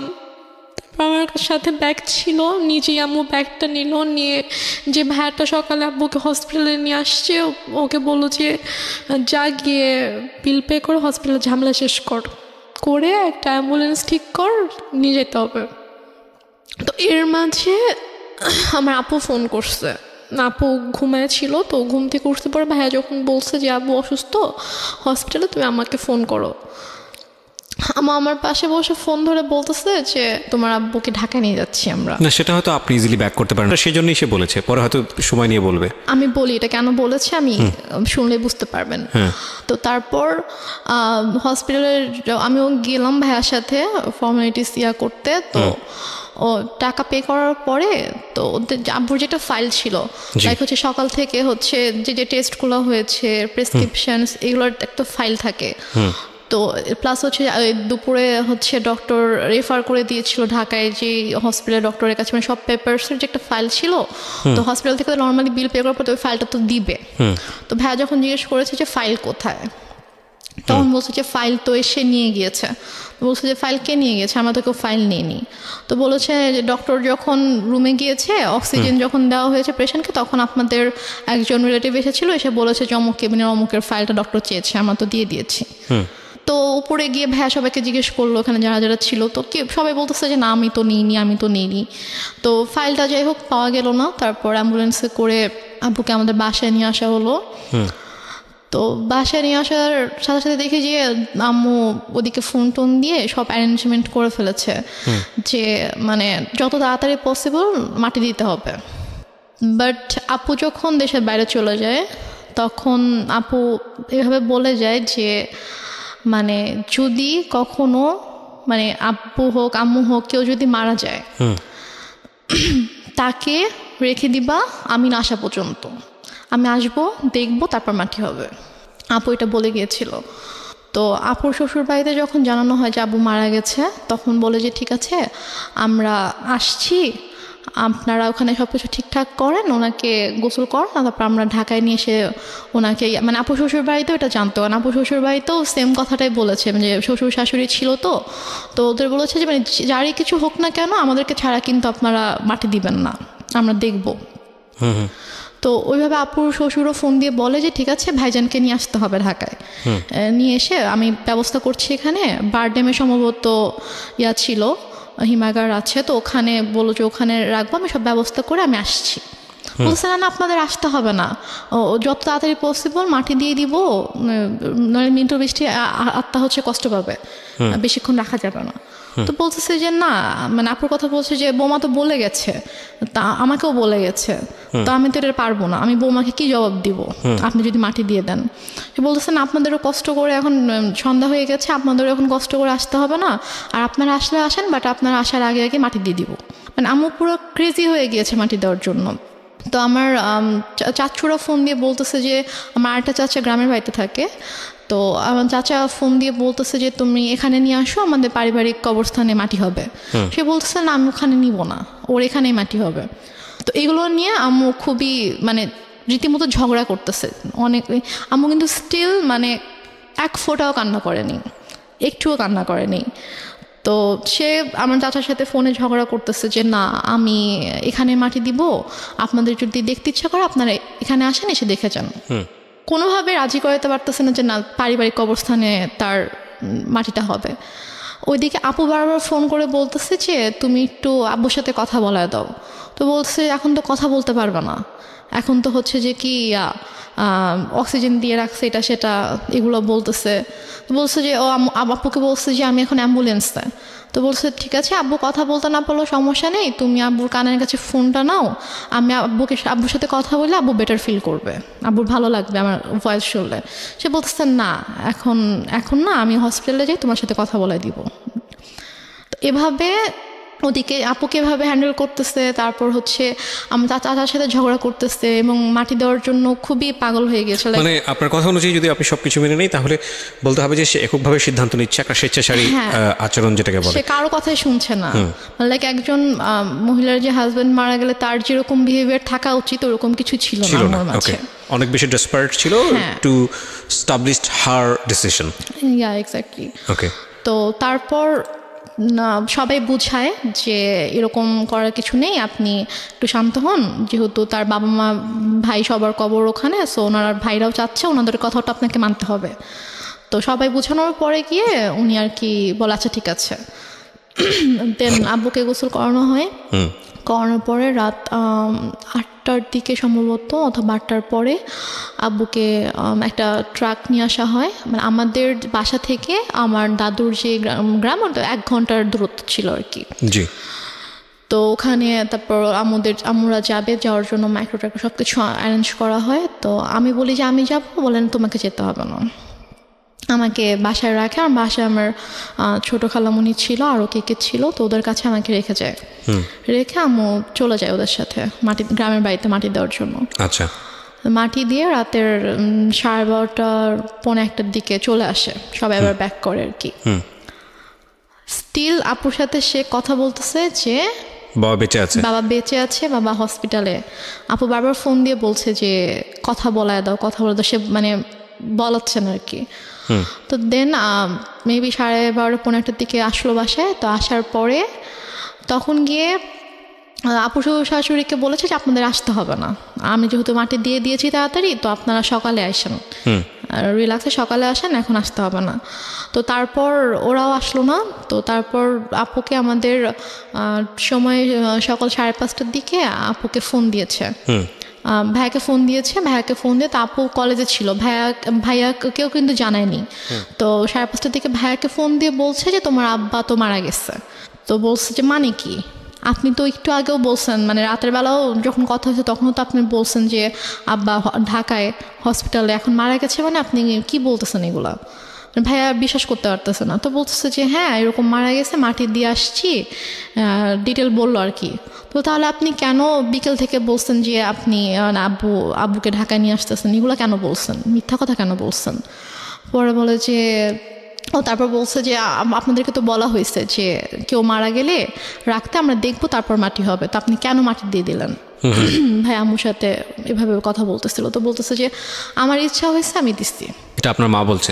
আমার মা বলছে যে আমার ইচ্ছা হয়েছে আমি দিছি, এখন তো কিছু করার নাই। আপুর কথা বলছে যে ওকে জানাও, ও কোথায়? তো বলছে ঠিক আছে, ওকে আপনার জানাইতে হবে না, আমি ওকে জানাচ্ছি, আমি আমার ওয়েতে ওকে জানাবো। তো তারপর আপু কলেজে ছিল। তো আপু কলেজ থেকে আসার পর এর মধ্যে বাসায় হচ্ছে আপুর কিছু ফ্রেন্ডকে ভাইয়া ডাকে, ওরা সবাই আসে। তো আপু বাসায় এসে দেখে আপুর ফ্রেন্ডরা বাসায়, ভাইয়া বাসায়। তো আপু বলে যে কি হয়েছে তোমরা হঠাৎ করে বাসায় না জানিয়ে? তো বলে আসলাম আর কি। তো ওরা অনেক খাবার টাবার রান্না করে আনছে, তো আমার আপুকে খাওয়ানো দাওয়ানোর পরে তারপর আপুকে বলছে যে এরকম আব্বু তো মারা গেছে। তখন আপু খুব শকড, সে মানে কি, আমাকে তো বলা হয়েছে যে আব্বু হসপিটাল, আব্বু ঢাকায়, তাহলে আম্মু কেন মিথ্যা কথা বলছে? দেন আপু আম্মুকে ফোন করে বলে যে তুমি কেন মিথ্যা বললা, যাই হোক অনেক কথা। তো আম্মু বলে যে এরকম মৃত মানুষকে রাখতে হয় না, কষ্ট পায়, এগুলো নিয়ে আর কি অনেক ইয়া হয়। বাট তখনও আমি বুঝতে পারিনি যে আসলে ব্যাপারটা কি হয়েছে। তো এর মাঝে কথা ওঠে আব্বুর ওই ফাইলটা নিয়ে। এটা নিয়ে যখন কথা ওঠে যে ওই ফাইলটা কোথায়, আমার বড় খালার ছেলে হচ্ছে ডাক্তার। তো ভাইয়া এসে বলে যে আমি রিপোর্টসগুলো দেখবো, আমার কাছে মনে হচ্ছে যে ডাক্তারদের কোনো একটা অবহেলার কারণে, তো ভুল কোনো কিছুর কারণে এরকমভাবে খালু মারা গেছে, কিন্তু ফাইলটা মিসিং। হ্যাঁ, তো এই জন্য ওরা হসপিটাল থেকে ফাইলটা মিসিং করে দিয়েছে। ভাইয়ের ধারণা ছিল যে ডক্টরদের কোনো অবহেলার কারণে হয়তো এরকম হয়েছে। তো তারপর এটা নিয়ে মোটামুটি ভালো একটা ভাইয়া হসপিটালে গিয়ে ইনকোয়ারি করে। তো ওরা সেম রিপ্লাই দেয় যে আমাদের কোনো ফল্ট নেই, কেউ নিয়ে গিয়েছে, আপনাদের রিলেটিভের মধ্যে থেকে কেউ ফাইলটা নিয়ে গিয়েছে। আচ্ছা। তারপর তো আম্মুর এই ব্যাপারটা নিয়ে আসলে কোনো ইয়া ছিল না, যে বলতেছে যে তোদের এত বাড়াবাড়ি কেন করতেছিস, কি দরকার খামাখা, মারা গেছে, আল্লাহর জিনিস আল্লাহ নিয়ে গেছে, তো কেন ওদেরকে দোষারোপ করে তো লাভ নেই, খামাখা ফাইল হারাইছে, ফাইল দেখি এখন কি হবে, ওই ফাইল আর তো এখন কোনো দরকার নেই। তো তারপরও আর কি আমিও তখন ইয়া করি যে না আসলে এটা তো দরকার, ডক্টরদের কারণে হয়তো এরকম কিছু হয়েছে। তো তারপর গিয়ে আর কি এটাকে নিয়ে আর তেমন ইয়া হয়নি। তো হসপিটালে ওরা বলেছিল যে আপনাদের ওই দিন যেসব রিলেটিভরা ছিল সবাইকে যদি আমাদের সামনে আনতে পারেন, রিসিপশনের যিনি ছিল উনি বলেছে যে তাহলে আমি চিনে ফেলবো। আচ্ছা, কে ছিল? উনি বলেছে যে আমি জিজ্ঞেস করেছিলাম যে কে ছিল, ছেলে ছিল নাকি মেয়ে ছিল? তো উনি বলছে মহিলা ছিল। আচ্ছা। তো উনি এসে বললো যে অমুক কেবিনের অমুক পেশেন্টের হচ্ছে আমি রিলেটিভ, তো ডক্টর ফাইলটা চেয়েছে, ফাইলটা দেন তাড়াতাড়ি। তো ফাইলটা পরে নিয়ে গিয়েছে। তো যাই হোক, তো তারপর এটা নিয়ে আর কোনো হয়নি। আম্মুকে যখন বললাম যে চলো তাহলে আমরা সবাইকে নিয়ে যাই ওখানে যেদিন ছিল, বলছে যে না, আমরাই তো ছিলাম, আমরা তো কেউ যাই নাই। তার মধ্যে যেতে সমস্যা কোথায়, চলো। আম্মু বলছেন আমি যাব না। এটা নিয়ে এক পর্যায়ে আমার সাথে অনেক বড় সিন ক্রিয়েট হয়েছে, অনেক কথা কাটাকাটি হয়েছে। ভাইয়াও বলেছে যে খালা চলো, কি সমস্যা? তো সে বলছে আমি যাব না। তো ওই হসপিটালে মূলত ছিল যে আমাদের ফ্যামিলি ডক্টর যেটা থাকে, তো ডক্টর এখানকার ছিল, আমাদের কিছু হইলে আমরা ওই হসপিটালতে যেতাম আর কি। তো তারপর থেকে আমার ওই হসপিটালে যায় না। আচ্ছা, মানে কোনো প্রবলেম হলে আর ওই হসপিটালে যায় না, সে ডক্টর চেঞ্জ করে ফেলছে, হসপিটাল চেঞ্জ করে ফেলছে। তো তারপর যাই হোক, এটা নিয়ে আর কোনো কথা কাটাকাটি হয়নি, কিছু হয়নি, শেষ হয়ে গেল ব্যাপারটা। তো তারপর থেকে আব্বু মারা গেল হচ্ছে মে মাসে। সেপ্টেম্বর মাস থেকে হঠাৎ করে আম্মুর কি হলো, সে আমাকে বলছে যে তোমাকে বিয়ে দিয়ে দিব। আমি তো বিয়ে করব না, আমি তো মানে ছোট আছে, আমি তখন 9-এ পড়ি। তো আমি বলেছি আমি তো বিয়ে করব না। তো বলেছে যে না, তোমাকে বিয়ে করতে হবে। আমি বলেছি যে কেন? তোমার দায়িত্ব আমি নিতে পারতেছি না। একটু একটা মিনিট, মানে টু বি অনেস্ট, যে জিনিসটা আমার জানার আছে সেটা হচ্ছে যে আপনি তো মোটামুটি গল্পের যেই গ্রাফটা মেনটেন করছেন তাতে বোঝাই যাচ্ছে যে আপনার সঙ্গে আপনার মায়ের একটা সম্পর্ক, এই সম্পর্কটা স্বাভাবিক সম্পর্ক ছিল না, এটা একটা বৈরী সম্পর্ক। এবং আপনার বোন চলে গেল কানাডাতে, আপনারা 2 বোন, বাবা তো মারাই গেল, এবং ইন দ্য মিন টাইম আপনারা সিরাজগঞ্জে বাড়ি করেছেন। তার মানে ওই বাড়ি বলতে আপনারা কয়টা, আপনার পুরো একটা ফ্ল্যাটে আপনি এবং আপনার মা, এবং আপনি তখন ক্লাস 9-এ পড়ছেন। 2-3টা বিষয় এখানে নোট করার মতো প্রিয় শ্রোতা। একটা হচ্ছে যে ওর মার বয়সও কিন্তু তখন অনেক অল্প বয়স, 1। 2 নম্বর হচ্ছে যে মা সাথে সন্তানের সম্পর্কটা স্বাভাবিক না, এবং শুধু ওর সাথে না, ওর কথা অনুযায়ী ওর বড় বোনের সঙ্গে স্বাভাবিক না। এবং ও যে বিষয়গুলো দেখেছে সেটার পরে ওর সাথে ওর মার একটা সম্পর্কে ভীষণ রকম দূরত্ব তৈরি হয়েছে মানসিকভাবে, সেটাই স্বাভাবিক। অ্যান্ড সবচেয়ে বড় ইম্পর্টেন্ট যে বিষয়টা সেটা হলো যে ও ক্লাস 9-এ পড়ে, তার মানে হচ্ছে তখন ওর বয়ঃসন্ধিকাল চলছে। সো বয়ঃসন্ধিকালটা হচ্ছে কোনো ছেলে এবং কোনো মেয়ের জন্য সবচেয়ে ডেঞ্জারাস টাইম। ওই সময়টাতে রাতারাতি দেখবেন একটা ছেলে এবং একটা মেয়ের মধ্যে বেশ কিছু জিনিসের পরিবর্তন আসে, শারীরিক পরিবর্তনের পাশাপাশি ভয়ঙ্করভাবে মানসিক পরিবর্তন আসে। এবং এই জন্যই দেখবেন যে ক্লাস 7-8-এ চলে গেলে হঠাৎ করে ছেলেরা কিংবা মেয়েরা ধাম করে বড় হয়ে যায়। এই যে ব্যাপারটা, এই স্টেজটা কিন্তু খুব মারাত্মক, এবং এটাকে খুব সফটলি ডিল করা উচিত। এই ডিল করার জায়গাটাতে মা কিংবা বাবা মা বা কাছের বন্ধুদেরকে অনেক বড় একটা ভূমিকা পালন করতে হয়। তো সেই জায়গাটিতে এই মেয়েটিরও এক ধরনের রাফ আচরণ হলেও হতে পারে, যেটা মায়ের সঙ্গে আমি ঠিক জানি না। আমি কোশ্চেনটা করতে চাই, একটা যেটা হচ্ছে যে আপনার বড় বোনের খুব অল্প বয়সে বিয়ে হয়েছিল যেটা আপনি বলছিলেন, তো সে কারণে কি ফ্যামিলি ট্র্যাডিশন এটা ছিল যে ঠিক আছে আপনাকেও বিয়ে দিয়ে দিক, নির্ঝঞ্ঝাট? বরং উল্টো তো হওয়া উচিত, কারণ যেহেতু আপনাকে বিয়ে দিলে আপনার মা একা হয়ে যাবে একদম। সো আপনাকে বরং বিয়ে একটু বয়স হলেই দেওয়াটা স্বাভাবিক। আমি বরং যেটা দেখতে পাচ্ছি যে উল্টো ছিল। তার মানে আপনার আচরণ কি এমন ছিল আপনার মায়ের প্রতি যে আপনার মা আপনাকে সহ্য করতে পারছে না? এরকম কিছু ছিল না, কারণ আমি প্রথম থেকে বলে আসছি যে আম্মুকে দেখে প্রচন্ড ভয় পেতাম। ধর আম্মু কোনো কিছু নিয়ে যদি কোনো কিছু বলতো একদম মানে চুপ হয়ে যেতাম। কখনো যে তর্ক করা অথবা ওইভাবে ঝগড়া করা এরকম কিছু, অথবা উল্টে পাল্টা কোনো জবাব দেওয়া, এরকম কখনোই কিছু ছিল না। ওই কয়েকটা মাস আমার মানে এমন কেটেছে যে আব্বুর জন্য, আব্বুকে এত বেশি মিস করতাম এবং ওই রাতটার কথা মনে পড়ে। এই যে ফিলিংসটা নিয়ে যদি আরেকটা মানুষ আপনার পাশে দাঁড়াতো তাহলে মনে হতো যে না, এই মানুষটা আমার কাছের মানুষ, যেটা আপনার মার কাছ থেকে আসার কথা ছিল। আপনার কথা অনুযায়ী আপনার মা ওই সময়টাতে খুবই স্বাভাবিক ছিলেন, তার মানে ওইটা আপনার কাছে আরো বেশি কষ্টদায়ক মনে হচ্ছিল। বলুন তারপর। যারা এসেছে তারাই কিন্তু আমাকে সান্ত্বনা দিয়েছে, বাট আমার মার থেকে আমি কোনো সান্ত্বনা পাইনি। তো আমি আসলে অনেক বেশি মানে একা হয়ে গিয়েছিলাম। তো সেই একাকিত্ব থেকে আমি আর কি ঘুমাতাম না। তো যাই হোক, তো সেপ্টেম্বরের দিকে হঠাৎ করে আম্মু একদিন আমাকে বলে যে দেখো আমার অনেক ঝামেলা হচ্ছে। ব্যাপারটা এরকম না যে আম্মু আমার দায়িত্ব নিতে পারছে না, যে আমার জন্য আম্মুর খরচ হচ্ছে, আমার খরচ কিন্তু আপুই পাঠাতো। তো সে আমাকে বলছে যে না, আমি তোমাকে রাখতে পারবো না, আমি তোমার দায়িত্ব নিতে পারছি না, তোমাকে বিয়ে দিয়ে দিব। তা আমি বলি ঠিক আছে, আমি আপুর সাথে কথা বলতে চাই, তোমার যদি খুব বেশি সমস্যা হয় তাহলে আমি আপুকে বলি, আপু আমাকে হোস্টেলে পাঠিয়ে দিক। আচ্ছা। তো বলেছে না, আপুকে বলা যাবে না। তো এটা নিয়ে অনেক আম্মুর সাথে মোটামুটি একটু চলছিল যে আম্মু অনেকভাবে অনেককে দিয়ে বুঝাচ্ছিল আমাকে, লাইক আমার ফ্রেন্ডের আম্মুকে নিয়ে এসে। আপনার মধ্যে এমন কোনো আচরণ কি ছিল যেটা মা নোটিস করেছে যে বিয়ে দিয়ে দিলেই আমি সেফ জোনে চলে যাই? আমার মধ্যে আচরণ বলতে আমি তো বাসা থেকে লাইক বের কোনো হতাম না। মেল ফ্রেন্ডের সঙ্গে না। টাইম পাস করা, যেহেতু বাবা নাই সো ডেসপারেটলি মাকে অ্যাভয়েড করে অন্য কোনো দিকে যাওয়া? না না, আমার ওরকম কোনো মেল ফ্রেন্ড ছিল না যাদের সাথে হয়তো আমি বাইরে, আমি গার্লস স্কুলে পড়তাম, তো আচ্ছা। আমার ওরকম মেল কোনো ফ্রেন্ড ছিল না। ওকে। তো আমার যা ফ্রেন্ড ছিল, আমার যে বেস্ট ফ্রেন্ড ছিল ও আমাদের বাসারই ছিল আর কি। ওকে। ও আরেকটা কথা বলি যে আমরা যে এলাকাটায় বাসা করেছিলাম ওইখানে আমার জন্ম হয়, মানে আমার যখন জন্ম হয় তখন আমরা ওই এলাকাতেই থাকতাম, বাট ভাড়া থাকতাম। তো পরবর্তীতে গিয়ে আমরা ওখানে বাসা করেছিলাম। জি। তো আমার যে ছোটবেলার বন্ধুগুলো ছিল তো ওরা ওখানকারই ছিল, তো সেই হিসাবে জাস্ট ওদের আম্মুকে নিয়ে এসে আম্মু আমাকে বোঝাচ্ছিল যে বিভিন্নভাবে মোটিভেট করার চেষ্টা হ্যাঁ, করছিল। motivate করার ওকে। চেষ্টা করছিল। তো এর মাঝে যেটা হয় যে অক্টোবর মাসে আমার দুসম্পর্ক আত্মীয় হঠাৎ করে আম্মু বলে যে ওরা আসবে। আম্মু অনেক আয়োজন করতেছিল, বাজার টাজার করছে, রান্না করতেছে, তারপর আন্টি আসছে, মানে আমার বান্ধবীর মা আসছে, বোন আসছে। তো বাসার মধ্যে একটা উৎসবের মতো একটা ব্যাপার যে অনেক রান্না বান্না হচ্ছে, সব গুছাচ্ছে। তো আমি তখনও বুঝতে পারিনি যে গেস্টগুলো কারা অথবা কেন আসছে, মানে আপনাকে দেখতে আসছিল। Okay. এক্স্যাক্টলি। তো তারপর তারা আসলো, আসার পরে আমাকে তাদের সামনে, আমি তো যাবই না, কোনোভাবেই যাব না, আমাকে জোর করে নিয়ে গেল। তো নিয়ে যাওয়ার পরে তো আমি গিয়ে যখন দেখলাম যে কে ছেলে, কারণ আমি হচ্ছে আমাদের বললাম যে দুসম্পর্ক আত্মীয় ছিল, তো আমি ছেলের বড় ভাইকে চিনতাম, আমাকে মামা বলে রাখতাম। জি। তো তারই ভাই, সে সিঙ্গাপুরে থাকতো এবং সে অনেক টাকা পয়সার মালিক ছিল। এবং ছেলেটা মানে মানুষের সবাই আল্লাহর সৃষ্টি, কারো চেহারা নিয়ে আমি খারাপ কথা বলতে চাই না, তো বলতেও হয় না। তারপর আমি জাস্ট বলছি যে ছেলেটা অনেকটা লম্বা ছিল, লাইক সে দেখতে এক কথায় যে সে জাস্ট নিগ্রোদের মতো ছিল, নিগ্রোদের যেরকম অনেক কালো হয়, যে ওরা দেখতে যেরকম হয় এক্স্যাক্টলি দেখতে ওরকম ছিল অনেকটা।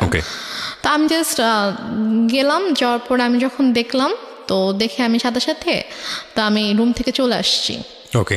তারপর আম্মু আমার রুমে আসলো যে তুমি এরকম বেয়াদবের মতো উঠে কেন চলে আসলা। আমি বললাম যে আমি ওখানে কেন থাকবো, তুমি তো আমাকে জোর করে নিয়ে গিয়েছো, আর তুমি ছেলের অবস্থা দেখছো কিরকম। তো পরে বলতে বিষয়টা কিরকম, ছেলেটাকে পছন্দ হলে আপনি বিয়ে করে ফেলতেন? না, পছন্দ হলে যে বিয়ে করতাম সেটা না, আমি বলছি যে তোমার কি মানে এতটুকু মানে নেই যে তুমি এরকম একটা ছেলের সাথে আমাকে বিয়ে দেওয়ার জন্য নিয়ে আসছো, মানে তোমার রুচিবোধে কিভাবে এটা করলো যে তুমি এরকম একটা ছেলের সাথে আমাকে বিয়ে দিবা, এরকম একটা ছেলের সাথে তুমি আমাকে বিয়ে দিতে চাও। আচ্ছা। এই জন্য আর কি, ছেলেকে পছন্দ হলে যে আমি বিয়ে করতাম ব্যাপারটা এরকম না, কারণ বিয়ের কোনো চিন্তা ভাবনা আমার মাথায় ছিলই না। তো তারপর তো আমি ওখানে আর গেলাম না, ওদের সামনে আর গেলাম না, অনেক ফোর্স করলো। দেন ওরা বিকেলে চলে গেল। তো যাওয়ার পরে আমাকে ওই আমার আন্টি তারপর আম্মু সবাই মিলে বুঝাচ্ছে যে সোনার চামচ হচ্ছে বাঁকা হলেও ভালো, ছেলে না হয় দেখতে একটু খারাপ, বাট স্টাবলিশড একটা ছেলে, সিঙ্গাপুরে অনেক কিছু করেছে, তার অনেক টাকা পয়সা, তো সমস্যা কি। ওকে। ছেলে বয়স অনেক বেশি ছিল, 40 আপ ছিল। আপনি তখন ক্লাস 9-এ পড়েন? আমি তখন ক্লাস 9-এ পড়ি, মানে 14 থেকে 15 বছর বয়স সর্বোচ্চ। তো তারপর গিয়ে যাই হোক, এটা নিয়ে আমি বললাম যে আমি কোনোভাবেই বিয়ে করব না, আমাকে আপুর সাথে কথা বলতে দাও, আমি এখান থেকে চলে যাবো, আমি তোমার কাছে থাকবো না, কিন্তু আমি বিয়ে করবো না। আচ্ছা। বাট আম্মু কোনোভাবে আপুর সাথে আমাকে কথা বলতে দিচ্ছে না। তখন থেকে আম্মুর সাথে আমার একটু মানে আরো বেশি আর কি দূরত্ব সৃষ্টি হয়ে যায়, একটু ঝামেলা হতে থাকে যে কেন বিয়ে করবি না, বিয়ে নিয়ে আম্মু খুবই আর কি ফোর্স শুরু করে। তো এক পর্যায়ে যেটা হয় যে একদিন আম্মু মানে হাত কেটে ফেলে আর কি, মানে ছুরি দিয়ে হাত কেটে ফেলে, মানে বিয়ের ব্যাপারটা নিয়ে জিদ করে। হ্যাঁ, যে বিয়ে করবি না, এটা নিয়ে সিঙ্গেট করে, কেউ যদি বিয়ে না করিস আমি সুইসাইড করবো, আমি মারা যাবো। আচ্ছা। তা আম্মু হাত কেটে ফেলে। তো ওই দিন আর কি আমি খুব ভয় পেয়ে যাই, ভয় পেয়ে বলে আচ্ছা ঠিক আছে আমি বিয়ে করব। তো তারপর আম্মু আবার ছেলে দেখতে শুরু করে। তো এর মাঝে আমার একটা বান্ধবীর হচ্ছে কাজিন, তো তার সাথে আমার দেখা হয়েছিল। তো সে আমাকে পছন্দ করতো, তো সে আমাকে বলেছিল, আমার বান্ধবীর মাধ্যমে সে আমাকে বলেছিল। তো বাট আমি ওরকম কিছুতে যাইনি। তো সে শুনতে পায় আমার বান্ধবীর কাছ থেকে যে আমার বিয়ে নিয়ে কথা হচ্ছে। তো সে আর কি আমার বাসায় প্রপোজাল পাঠায়, আমার কাছে প্রপোজাল নিয়ে আসে তার ফ্যামিলির মাধ্যমে। তো তারপর আমি বলে যে এই ছেলেকে বিয়ে করবি, এই ছেলেকে বিয়ে কর, সব কিছু তো ঠিকঠাক আছে, ছেলে দেখতে শুনতেও ভালো আছে, সব কিছুই ঠিক আছে, এই ছেলেকে বিয়ে কর, এটা নিয়ে ঝামেলা করিস না। আমি বলি আচ্ছা ঠিক আছে। তারপর ওই ছেলেটার সাথে আমার 2009 সালের নভেম্বর মাসে বিয়ে হয়। মানে এই ছেলেটা অ্যারেঞ্জ ম্যারেজই ছিল? অ্যারেঞ্জ ম্যারেজই ছিল। কি করতো ছেলেটা তখন হচ্ছে মানে ওদের ফ্যামিলি বিজনেস ছিল। এমনি এডুকেশন ওই সময়টাতে ওর? ও বিবিএ কমপ্লিট করেছিল। ওকে, আপনি ক্লাস 9-এ পড়েন? হ্যাঁ। ছেলেটাই বা আপনাকে বিয়ে করলো কেন বা রাজি হলো কেন? I don't know. সে আমাকে পছন্দ করতো, ইভেন আমার আগে থেকে পছন্দ করতো। তো আমাকে আমার বান্ধবীর মাধ্যমে বলেছিল যে ওকে আমার অনেক ভালো লাগে, ওকে একটু বল। তো আমার ফ্রেন্ড আমাকে বলেছিল যে ভাইয়া তোকে পছন্দ করে, তো মানে রিলেশনশিপে যাবি কিনা অথবা এরকম আমাকে বলেছিল। তা আমি বলেছি না, আমি এরকম কোনো কিছুতে যাব না। তো তারপর আর কি সে, এবং মানে মাঝে মাঝে হয়তো আমার ফ্রেন্ডের ফোনের মাধ্যমে তার সাথে আমার কয়েকবার কথা হয়েছিল, যে আবু মারা যাওয়ার পরে আর কি, যে ভাইয়া তোর সাথে কথা বলতে চেয়েছে। তো তারপর কথা হয়েছে, তো সে আমাকে অনেক পছন্দ করতো। আমারও ভালো লাগতো, আমারও যে ভালো লাগতো না সেটা না, কিন্তু আমি আসলে এরকমভাবে কোনো রিলেশনে যাওয়ানোর মতো অবস্থা ছিলাম না আর কি। তো যাই হোক, নভেম্বরের 28 তারিখে আমার বিয়ে হয়ে যায়। তারপর আমি ঢাকায় চলে আসি, ওরা সবাই ঢাকায় থাকতো। হাজব্যান্ডের নাম কি ছিল? ওর নাম ছিল শাহেদ। তো তারপরে আমরা ঢাকায় চলে আসার পরে আর কি, আমি ওদের ফ্যামিলি সবাই ছোট ছিলাম। মানে হচ্ছে ওর যে বড় বোনের, ওরা 3 ভাই 2 বোন ছিল, তো ওর বড় বোনের যে মেয়ে, ও আমার বড় ছিল। মানে আমাদের বাসায় সবার ছোট, সেই হিসাবে আমাকে সবাই খুব আদর করতো। তো ওরা মোটামুটি জয়েন্ট ফ্যামিলি ছিল, মানে বাবা মা, ওর বড় ভাই ভাবি, তাদের বেবি, প্লাস ও আমি, আমরা। তো ফার্স্টে আমি ওর বাসায় আসার পরে ওর ভাই যেটা করে, যে ওর মা একটু অন্যরকম ছিল। মানে ফার্স্টে সে আমাকে ওইভাবে অ্যাকসেপ্ট করতে পারেনি যে ছেলের পছন্দে বিয়ে করেছে, মানে ছেলে, মানে উনি আর কি বিয়ের একটু বিপক্ষে ছিল, যে উনি চায়নি যে ও আমাকে বিয়ে করুক, যে তুমি এমনি হুটহাট করে একটা মেয়েকে কীভাবে বিয়ে করতে চাও, তুমি বিয়ে করো না। তো বড় বলেছেন আমি বিয়ে করবো, আমার মেয়েটাকে ভালো লাগে, আমি বিয়ে করবো। তো এই জন্য আর কি উনি একটু আমার সাথে একটু অন্যরকম ছিল। তো তারপর যেটা হয় সেটা হচ্ছে যে ওর সবার ডিসিশন অনুযায়ী যে তোমরা কিছুদিন আলাদা থাকো। আলাদা থাকার পরে মাঝে মাঝে আম্মুর সাথে ওর দেখা হোক, ওর সম্পর্কটা একটু ইজি হোক, তারপরে তোমরা এসো। বাট প্রথমে যদি দেখো তোমরা এখানে কন্টিনিউয়াসলি থাকতে থাকো, তখন দেখা যাবে যে হয়তো আম্মা ওকে এখন একটু নিতে পারতেছে না ওইভাবে মেন্টালি, তো ওর সাথে হয়তো কোনো একটা মিসবিহেভ করে ফেললো, সেটা হয়তো খারাপ হবে। তো তোমরা আলাদা থাকো, তারপরে মাঝে মাঝে আসবা, আমরাও যাব, তারপর ঠিক হয়ে গেলে তখন চলে এসো এখানে। তো ওদের বাসা থেকে 2-3টা রোড পরে আর কি আমাদের জন্য একটা বাসা ঠিক করে। তো সে বাসাটায় আমরা ওখানে 2 মাসের মতো ছিলাম, প্রায় 2 মাসের মতো ছিলাম। তো এর মাঝে ওর আব্বু অনেকবার এসেছে আমাদের বাসায়, তারপর আমরাও যেতাম ওখানে। তো দেখা যায় ওনার সাথে আমি শপিংয়ে যেতাম, আম্মুর সাথে, শাশুড়ি মায়ের সাথে। তো ওনার সাথে আমার মোটামুটি ভালো একটা সম্পর্ক হয়ে যায় আর কি। তারপর উনি বলে ঠিক আছে তোমরা বাসায় চলে আসো। তারপর আমরা বাসায় চলে আসি সম্ভবত জানুয়ারি শেষের দিকে। তো বাসায় চলে আসার পরে তার মোটামুটি ভালোই কাটছিল। ওদের বাসার সবাই আমাকে খুব আদর করতো, যে আমি সবার ছোট ছিলাম, অনেক আদরের ছিলাম সবার। তারপর এর মাঝে যেটা হয় সেটা হচ্ছে যে আম্মু হঠাৎ করে প্রবলেম ক্রিয়েট করতে থাকে। আমার আম্মু প্রবলেম ক্রিয়েট করতে থাকে বলতে যে আমাকে ফোন করতো অথবা আমার হাজব্যান্ডকে ফোন করতো, ফোন করে হয়তো চিল্লাফাল্লা করতেছে, আসো তুমি, আসতেছো না কেন, আমাকে বারবার ডাকতো। তো আমি ঠিক আছে আমি তো আসবো, সমস্যা নেই আমরা আসবো। তো আমরা এর মাঝে গিয়ে একবার ঘুরেও এসেছিলাম। তো সিরাজগঞ্জ থেকে ঘুরে এসেছিলাম। তো তারপরে সে হঠাৎ করে একদিন বলতেছে যে তুমি একবারে চলে আসো। বলছে আমি একবারে কেন চলে আসবো? বলতেছে যে না, এই ছেলের সাথে তোমার থাকতে হবে না। আমি বলছি যে মানে কি, আমি এই ছেলের সাথে কেন থাকবো না, কি হয়েছে? বলছে যে না, তুমি চলে আসো, আমি এই ছেলের সাথে সংসার করতে দিব না, তোমার ডিভোর্স করাই দিব, তুমি আসো, তুমি আসবা, পড়াশোনা করবা ঠিক মতো, আমার কাছে থাকবা, তুমি আসো। মানে হঠাৎ করে ধরনের কথা কেন? হঠাৎ করে। তা আমি তখন বললাম যে আম্মু তুমি নিজেই তো আমাকে বিয়ে দিয়েছো, তুমি নিজেই তো রাখতে চাওনি আমাকে, তাহলে এখন যেহেতু আমার একজনের সাথে বিয়ে হয়েছে, আমি এখানে সাথে একটা ফ্যামিলির সাথে আমি অ্যাড হয়েছি, এবং তার সাথে আমার ধীরে ধীরে এরকম ভালো একটা বন্ডিং তৈরি হয়ে গিয়েছে, ওর ফ্যামিলি সবার সাথে আমার একটা ভালো বন্ডিং তৈরি হয়ে গেছে, এখন তো তুমি এটা বলতে পারো না। তো সে আমাকে নানাভাবে ফোর্স করতে থাকে। তো সে এর মাঝে সে যেটা করে, সে সিরাজগঞ্জ থেকে ঢাকায় আসে। তো ঢাকায় এসে সে আমার শ্বশুরবাড়িতে অনেক মানে হাঙ্গামা ক্রিয়েট করে ফেলে। লাইক সে এসে চিল্লি করতেছে যে আমার মেয়েকে আমি নিয়ে যাব, তোমরা কেন আটকায় রাখছো, তোমরা আমার মেয়ের ব্রেন ওয়াশ করছো, আমার মেয়েকে নিয়ে যেতে দাও, আমার ছোটো মেয়ে বাচ্চা মেয়ে, আমি ওকে তোমাদের কাছে রাখবো না, এগুলো বলতে থাকে। আমি তো যাব না, আমাকে অনেক ফোর্স করতে থাকে তুই চল, আমার হাত ধরে টেনে বাসা থেকেও বের করে নিয়ে যায়, মানে দরজা খুলে আমাকে বাইরেও বের করে নিয়ে যায় যে তুই চল, তোকে আমি এখানে থাকতে দিব না। তারপর গিয়ে আমার শাশুড়ি, তারপর আমার যা, ওরা গিয়ে আর কি আমাকে নিয়ে আসে যে আন্টি এরকম করেন না, আর বসেন শান্তভাবে আমরা কথা বলি। তো সে কোনোভাবে শান্ত হয় না, সে জাস্ট একটাই কথা, আমার মেয়েকে আমি রাখবো না। তারপর সে বলে যে না আমরা তোকে যেতে দিব না। তো সে অনেক তর্কাতর্কির পরে সে রাগ করে বাসা থেকে বের হয়ে যায়। বেরোর সময় বলে যায় যে এনি হাও আমি আমার মেয়েকে নিয়ে যাব। দেখো একটা কথা বলি রেহনুমা, আমি তুমি করে বলে ফেললাম কারণ তুমি আমার বয়সে অনেক জুনিয়র হবা। একটা যেটা হচ্ছে যে গল্প না বিশ্বাস করার জন্য একটা মজবুত ভিত্তির প্রয়োজন হয়। একটা হচ্ছে যে তোমার মা নিজেই ইন্সপায়ার হয়ে বিয়ে দিচ্ছে। বিয়ের কয় মাসের পরের এই ঘটনা? বিয়ের হচ্ছে 3 মাস পর। বিয়ের 3 মাসের মধ্যে এমন কি ঘটলো যে সেখান থেকে আবার তোমাকে নিয়ে আসতে চাচ্ছে? আমি মানে গল্পটা তো বিশ্বাস করতে হবে সামহাও। এটা ভাই আমি কথা বলতে থাকলে আপনি যখন আমার পুরো গল্পটা শুনবেন তখন আমি হয়তো বুঝতে পারবো, শেষ পর্যন্ত যখন আপনি শুনবেন তখন আপনি বুঝতে পারবেন যে প্রথম থেকে শেষ পর্যন্ত, মানে আমার বাবার মৃত্যু থেকে একদম আমার আজকের দিন পর্যন্ত কি ঘটেছে, কেন ঘটেছে, এটা আপনি নিজেই বুঝতে পারবেন। ফাইন। সো প্রিয় শ্রোতা, আমার মনে হয় একটু ধৈর্য ধরে আপনারা শুনুন। ওকে, বল। তো তারপরে আম্মু ওখানে এসে সিনকেট করার পর আমরা সবাই আর কি মানসিকভাবে একটু আপসেট হয়ে পড়ি। তো তারপর আর কি আমার শাশুড়ি বলে যে চলো আমরা কিছুদিন ঢাকার বাইরে থেকে ঘুরে আসি। তো আমার শ্বশুরবাড়ি ছিল ফেনীতে। তো তারপর আমরা ফেনীতে যাই, আমি কখনো যাইনি বিয়ের পরে ওদের গ্রামের বাড়িতে।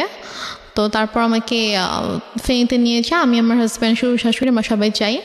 তো যাওয়ার পর ওখানে মোটামুটি ছোটোখাটো একটা অনুষ্ঠানের মতো করে আর কি, মানে বউ দেখানোর জন্য। তো তারপর ওখানে আমি আমার শ্বশুর শাশুড়ির সাথে 15 দিনের মতো ছিলাম। তো এর মাঝে যেটা হয়, আম্মু ওদের সব রিলেটিভস লাইক ওর চাচা চাচি মামা খালা ফুপু, মানে যত রিলেটিভ আছে সবার নাম্বার কিভাবে কালেক্ট করে ফেলে। কালেক্ট করে সবাইকে ফোন দিয়ে সে বলে যে শাহেদ ভালো না, ওর আমার মেয়ে ছোট একটা বাচ্চা মেয়েকে ও বিয়ে করে এখন ওকে টর্চার করতেছে, ওকে মারতেছে। তারপর আমার হচ্ছে চাচা শ্বশুরের ছেলেকে ফোন দিয়ে বলে যে উনি হচ্ছে পুলিশের ডিআইজি। তো ওনাকে ফোন দিয়ে কমপ্লেন করে যে আপনার ভাই আমার মেয়েকে টর্চার করে, আমি তো আপনাদের নামে মামলা করব। তো স্বাভাবিকভাবে সে যেহেতু মানে আইনের একজন তো সে বলে যে আমি যতটুকু জানি আমার ভাই এরকম কিছু করার কথা না, ঠিক আছে আপনি যেহেতু আমার কাছে কমপ্লেন করেছেন আমি ব্যাপারটা দেখব। তো উনি তারপর আমার হাজব্যান্ডকে আমার শ্বশুর শাশুড়িকে মানে ওনাদের সাথে কথা বলে যে কি হয়েছে। তখন বলতেছে যে তুমি আমাদের কথা বিশ্বাস করবো না, তুমি বৌমার থেকে শুনো যে মানে আমাদের কোনো দোষ নেই অথবা আমরা কিছু করি না, ওর মাই এরকম সিন ক্রিয়েট করতেছে, ওর মা একটু অন্যরকম, ওর মাই এরকম ঝামেলা করতেছে, ওর থেকে শুনো। তো ভাই আমার সাথে কথা বলার পর ভাইয়াকে বলি যে ভাইয়া এরকম কোনো সমস্যা নেই, শাহেদ আমার সাথে কোনো খারাপ ব্যবহার করেনি, আমাকে কখনো মারেনি, আর ওর সাথে আমার অনেক ভালো সম্পর্ক, কিন্তু আম্মু চাচ্ছে না যে আমি ওর সঙ্গে থাকি, এই জন্য আম্মু এরকম সিনক্রিয়েটগুলো করছে, আপনি কিছু মনে করেন না, আমি খুবই সরি আমার মার পক্ষ থেকে। এবং ওদের ফ্যামিলি সবার কাছে আমি খুব মানে সরি বলি যে আমার জন্য আপনাদেরকে এত কিছু সহ্য করতে হচ্ছে। মানে ওদের কাছে কন্টিনিউয়াসলি সবার থেকে ফোন আসতে থাকে, ওদের সব রিলেটিভসরা ওদেরকে ফোন দেয় যে কি তোমরা নাকি বউ আটকায় রেখে বউকে পিটাচ্ছ। তো সে যেটা করে যে ওদের মানে বাসার যে থানা ছিল ওই থানায় ফোন করে, থানার ওসিকে ফোন দিয়ে বলে যে অমুক মানে অ্যাড্রেস বলে যে অমুক বাসার মধ্যে আমার মেয়েকে আটকে রাখছে, আমার মেয়েকে আমার কাছে আসতে দিচ্ছে না, আমার মেয়ে অনেক কান্নাকাটি করতেছে আমাকে ফোন দিয়ে, আপনারা প্লিজ ওখানে যান, গিয়ে আমার মেয়েকে আমার কাছে পাঠিয়ে দেন। তখন ওরা বলে যে এটা তো অমুক স্যারের বাড়ি, তো স্যারের ফ্যামিলিতে তো এরকম হওয়ার কথা না, আমি আপনার কথা বিশ্বাস করতে পারছি না, ঠিক আছে আমাকে এটা দেখতে হবে। তো উনি দেন আমার ওই যে ভাসুরকে ফোন করে, ডিআইজি যিনি ওনাকে ফোন করে বলে যে স্যার এরকম একজন ফোন দিয়েছিল, এখন আমি কি করব, আমি কি যাবো আপনাদের বাসায়? তখন বলে যে আমার বাসায় যাওয়ার কোনো দরকার নেই, উনি আমাকেও ফোন দিয়েছিল, আমি কথা বলেছি, এরকম কিছু নেই, তুমি চাইলে যেতে পারো, গিয়ে আমার ভাইয়ের বোর কাছ থেকে শুনে আসতে পারো যে এরকম কিছু হয়েছে কিনা। তো সে বলে না স্যার আমি এটা দরকার মনে করছি না, তো উনি আর আসে না। তো তারপর গিয়ে তো ওই ভাইয়া যখন জানায় আমার হাজব্যান্ডকে, তখন ও বলে যে অনেক হয়েছে, মান সম্মান নষ্টের একটা লিমিট থাকে, ফ্যামিলি সবার সামনে তো করেছিল, এখন এখানেও করছে। তো তুমি একটা কাজ করো, যেহেতু উনি মা যেহেতু এত করে চাচ্ছে তুমি ওনার কাছে গিয়ে থাকো, তুমি যাও, তুমি গিয়ে তার কাছে গিয়ে একটু বোঝা বলো যেরকম কেন করতেছে, তুমি কিছুদিন তার কাছে থাকো, থাকলে হয়তো তার ভালো লাগবে। আচ্ছা, এটা বলে সে? হ্যাঁ, এটা বলে। তো বলে সে, ও ঢাকায় ছিল, আমি ফেনীতে ছিলাম, তো ঢাকা থেকে ফেনীতে আসে, এসে আমাকে ঢাকায় নিয়ে দেন একদিন পরে আমাকে সিরাজগঞ্জে দিয়ে আসে। আচ্ছা, আম্মুর কাছে। তো ওই যে আমি গেলাম, আমাকে আম্মু আর আসতে দেয় না, সে আমার হাজব্যান্ডকেও আসতে দেয় না, আমাকে বলে যে নিয়ে যাবো। 15-20 দিন ছিলাম, থাকার পর থেকে তো সবাই ফোন দিচ্ছে, শাশুড়ি ফোন দিচ্ছে, শ্বশুর ফোন দিচ্ছে যে ওকে পাঠান, ওকে নিয়ে আসুক। তো তারপর গিয়ে আমি আম্মুর কাছে থাকা শুরু করলাম। তারপর আমার হাজব্যান্ডের সাথে অলমোস্ট 3-4 মাসের মতো আমার দেখা হয়নি, কারণ আম্মু না আমাকে যেতে দিচ্ছিল ঢাকায়, না ওকে আসতে দিচ্ছিল। ও আসতে চলে বলতেছিল যে আমার কিন্তু ছোট মেয়ে, ওর কিন্তু 18 বছর হয়নি, নাবালক মেয়ে, আমি কিন্তু তোমার নামে মামলা করে দিব, এই ধরনের কথা বলে। হ্যাঁ, এই ধরনের হুমকি। কিন্তু যখন আপনাকে বিয়ে দেওয়া হয়েছিল সেই সময়টাতে পেপারে কি মা সাইন করেনি? না, মা সাইন করেনি। বিয়েটা কিভাবে হয়েছিল?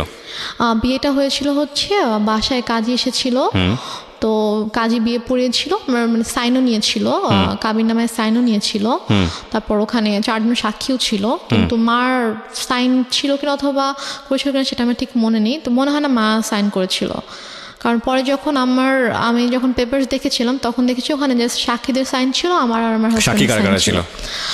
সাক্ষী ছিল ওর 2 জন আঙ্কেল ছিল সাক্ষী, আর আমার পক্ষ থেকে আমার একটা মামা আর আমার একটা ভাইয়া ছিল। ফাইন, এখানে একটা বিষয় জড়িত আছে। ওর ফ্যামিলি থেকে কি লোকজন এখানে এসেছিল? হ্যাঁ। তো ওর ফ্যামিলির পক্ষ থেকে ওর বাবা মা কেউ সাইন করেনি পেপারে? না, ওর বাবা মা আসেনি বিয়েতে। কেন আসেনি? বাবা মা আসেনি, বাবা তখন অনেক অসুস্থ ছিল, আর ওর মা তো রাগ করেছিল জন্য ওর মা আসেনি। Renuma, this is totally unbelievable, cause অসুস্থ হলে তো বিয়েটা পিছিয়ে যাওয়ার কথা। বিয়েটা অসুস্থ ছিল বলতে উনি প্যারালাইসিস ছিল, তো উনি তো চাইলেই উনি মুভ করতে পারতো না, বাট ওর মার আসার কথা, বাট ওর মাকে ওরা কোনোভাবেই কনভিন্স করতে পারেনি। ওকে, ফাইন। তো ওর ভাই বোন, তারপর ওর আঙ্কেল আন্টিরা সবাই এসেছিল। তো ওই ফার্স্ট রিলেটিভ যে হয় তারই তো সাইন করার কথা ডকুমেন্টসে। দেনমোহর কত ছিল? দেনমোহর আমার ঠিক মনে নাই, সম্ভবত 5 লাখ ছিল। আপনার ফার্স্ট বিয়ে, অথচ আপনার দেনমোহরটা মনে নাই, এটা মানুষ কিন্তু সহজভাবে নিবে না, কারণ it's a very sensitive story. That's why I am asking. এবং আপনার পক্ষ থেকে তো আপনার মার অবশ্যই সাইন থাকার কথা, যেহেতু আপনার মাই ইন্সপায়ার করছে বিয়েটা দেওয়ার জন্য, সো ওনারও সাইন নাই। তার মানে লজিক্যালি যদি আমি যাই, তাহলে এখানে ওনার বিয়েতে মত ছিল না, এটা প্রথম থেকেই বোঝা যাচ্ছে, যদিও আপনার কথা অনুযায়ী বিষয়টা একদম ডিফারেন্ট। ওকে, 3 মাসের মধ্যে এত বড় কি ঘটনা ঘটে গেল যে কারণে মা তাকে নিয়ে আসবে, যেটা আমি আপনাকে একটু আগে বলেছেন যে পুরো গল্পটা শুনলে হয়তো বা জিনিসটা পুরোটা বুঝে যাবে। ওকে, সো আমাদের এখানে একটা ডিলেমা তৈরি হচ্ছে প্রিয় শ্রোতা, বাট আমরা এখনই কোনো রেজাল্টে না যাই, আমরা একটু সামনের দিকে যাই, দেখি লজিক্যালি মেলে কিনা। হ্যাঁ, তারপর কি হলো? তারপরে ওদের ফ্যামিলি থেকে সবাই আম্মুকে ফোন করতো, আম্মুকে বোঝানোর চেষ্টা করতো যে আমরা আসি, সামনাসামনি কথা বলে ঠিক করার চেষ্টা করি যে দেখি ঠিক হয় কিনা, আপনি কেন এরকম করছেন। তো বাট আম্মু বলেছে আমি এই বিষয়ে কোনো কথাই বলবো না, একটাই কথা ছিল তার যে আমি আমার মেয়েকে সংসার করতে দিব না, আমি আপনার ছেলের সাথে রাখবো না। তো এদিকে আমার সাথেও কথা বলতে দিত না, লাইক আমার ফোন আম্মু আমার থেকে নিয়েছিল, আমার ফোন আমার কাছে রাখতে দিত না। আমার হাজব্যান্ড ফোন করতো আম্মুর ফোন করলে আমাকে কখনো দিত না। তো আমি অনেক কান্না করতাম, আমার মন অনেক খারাপ থাকতো যে আমি ওখানে যেতে চাই। আমি আম্মুকে অনেক, ইভেন আমি আম্মুর পায়ে ধরেও কান্না করেছি, আম্মু তুমি কেন এরকম করছো আমাকে বলো।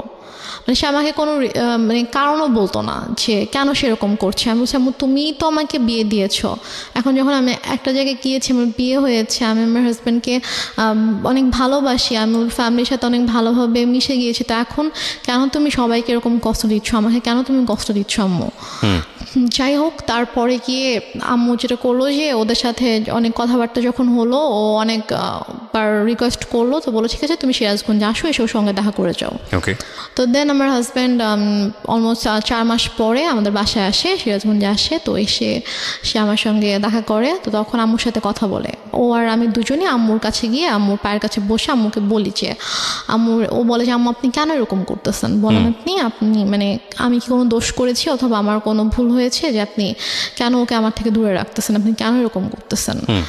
আম্মু বলেছে না, আমি কোনো কথা শুনবো না, আমি তখন ভুল করছি, আমার বাচ্চা মেয়েকে বিয়ে দিছি, এখন আমি বুঝতেছি যে আমার ছোট একটা মেয়েকে এভাবে এত কম বয়সে বিয়ে দেওয়া উচিত হয়নি। এখন আমি চাই সে পড়াশোনা করবে, পড়াশোনা শেষ করবে, করে এস্টাবলিশড হবে, দেন সে চাইলে তার পছন্দ অনুযায়ী কাউকে বিয়ে করবে। কিন্তু আমি যেটা ভুল করেছি আমার সেই ভুলটা শুধরাতে হবে। সে ওর সাথে সায়দার সাথে অনেক রুড বিহেভ করে। আপনি কি করেন ওই সময়টাতে? আমি জাস্ট তখন আমি ওকে নিয়ে আমার রুমে চলে আসি আর কি। এসে বলি যে তুমি এখান থেকে চলে যাও, এভাবে অপমানিত হওয়ার কোনো মানে হয় না, তুমি চলে যাও, তোমার আশা লাগবে, আমি যদি আম্মুকে বুঝাতে পারি আমি চলে আসবো। আপনাদের আর কোনো আত্মীয়স্বজন ছিল না আশেপাশে যারা আপনাদেরকে বিয়ে দিয়েছে, তারা কোনো স্টেপ নিচ্ছিল না? কেউ তো কিছু জানতো না। আর আপুর সাথে তো আমার টোটালি কথাবার্তা ওরকম কথা হতো না, কারণ আপুকে আম্মু বলেছিল যে আম্মু আমাকে বিয়ে দেয়নি, আমি নিজের ইচ্ছে বিয়ে করেছি, এবং আমি পালিয়ে গিয়েছিলাম, সেখান থেকে আম্মু আমাকে নিয়ে এসে আমাকে বিয়ে দিয়েছে। ওকে। ওই জন্য আপু রাগ করে আমার সাথে কথা বলতো না আর কি। আর আমি যে তারপরও যে আমি কারো কাছে হেল্প চাইবো অথবা ফোন করবো, ওয়েট আমার ছিল না। আমি যে কোথাও একা একা বাসা থেকে বের হয়ে আমি যে কারো কাছে একটা যাবো, গিয়ে যে আমি খুলে বলবো ঘটনা, অথবা আমি যে বাসা থেকে পালিয়ে চলে যাব ঢাকায়, ওইরকম তখন হয়তো আমি অনেক ছোট ছিলাম, ওইরকম কোনো সাহস আমার ছিল না, অথবা আমি যে যাবো ওরকম কোনো একটা সিচুয়েশন ছিল না। কারণ তারপর আমার বেসিক্যালি যে আমার হাজব্যান্ড কিছু করেনি, সেটা হচ্ছে যে ওরা খুব ভালোভাবে বুঝে গিয়েছিল যে আম্মুর সাথে যদি ওরা লাগতে যায়, ঝামেলা করতে যায়, তাহলে ওরা অনেক ভালোভাবে ঝামেলায় পড়বে, কারণ আম্মুদেরকে ভালোভাবে পেঁচাবে, ঝামেলায় ফেলবে। তো সব কিছু মিলিয়ে ঝামেলা প্লাস মান সম্মানের জন্য আর কি ওরা আম্মুর সাথে খুব বেশি সিনিয়র, অথবা আমাকে এসে যে জোর করে নিয়ে যাবে এরকম কিছু ওরা আম্মুর সাথে করতো না, কারণ করলে এটা হয়তো ব্যাড একটা ইফেক্ট পড়তো ওদের উপরে। তো এই কারণে আর কি ওরা করতো না। তো তারপরে গিয়ে যেটা হয় সেটা হচ্ছে যে আম্মু ওকে এভাবে বলে যে ঠিক আছে, আম্মু যখন দেখছে যে না ওরা বারবার ট্রাই করছে, যে নেওয়ার জন্য ট্রাই করছে আমাকে, তো তখন আম্মু ওকে একটা শর্ত দেয়, আমার হাজব্যান্ডকে একটা শর্ত দেয়, এবং আমার আম্মু জানে যে এই শর্তটা কখনোই ও মানবে না।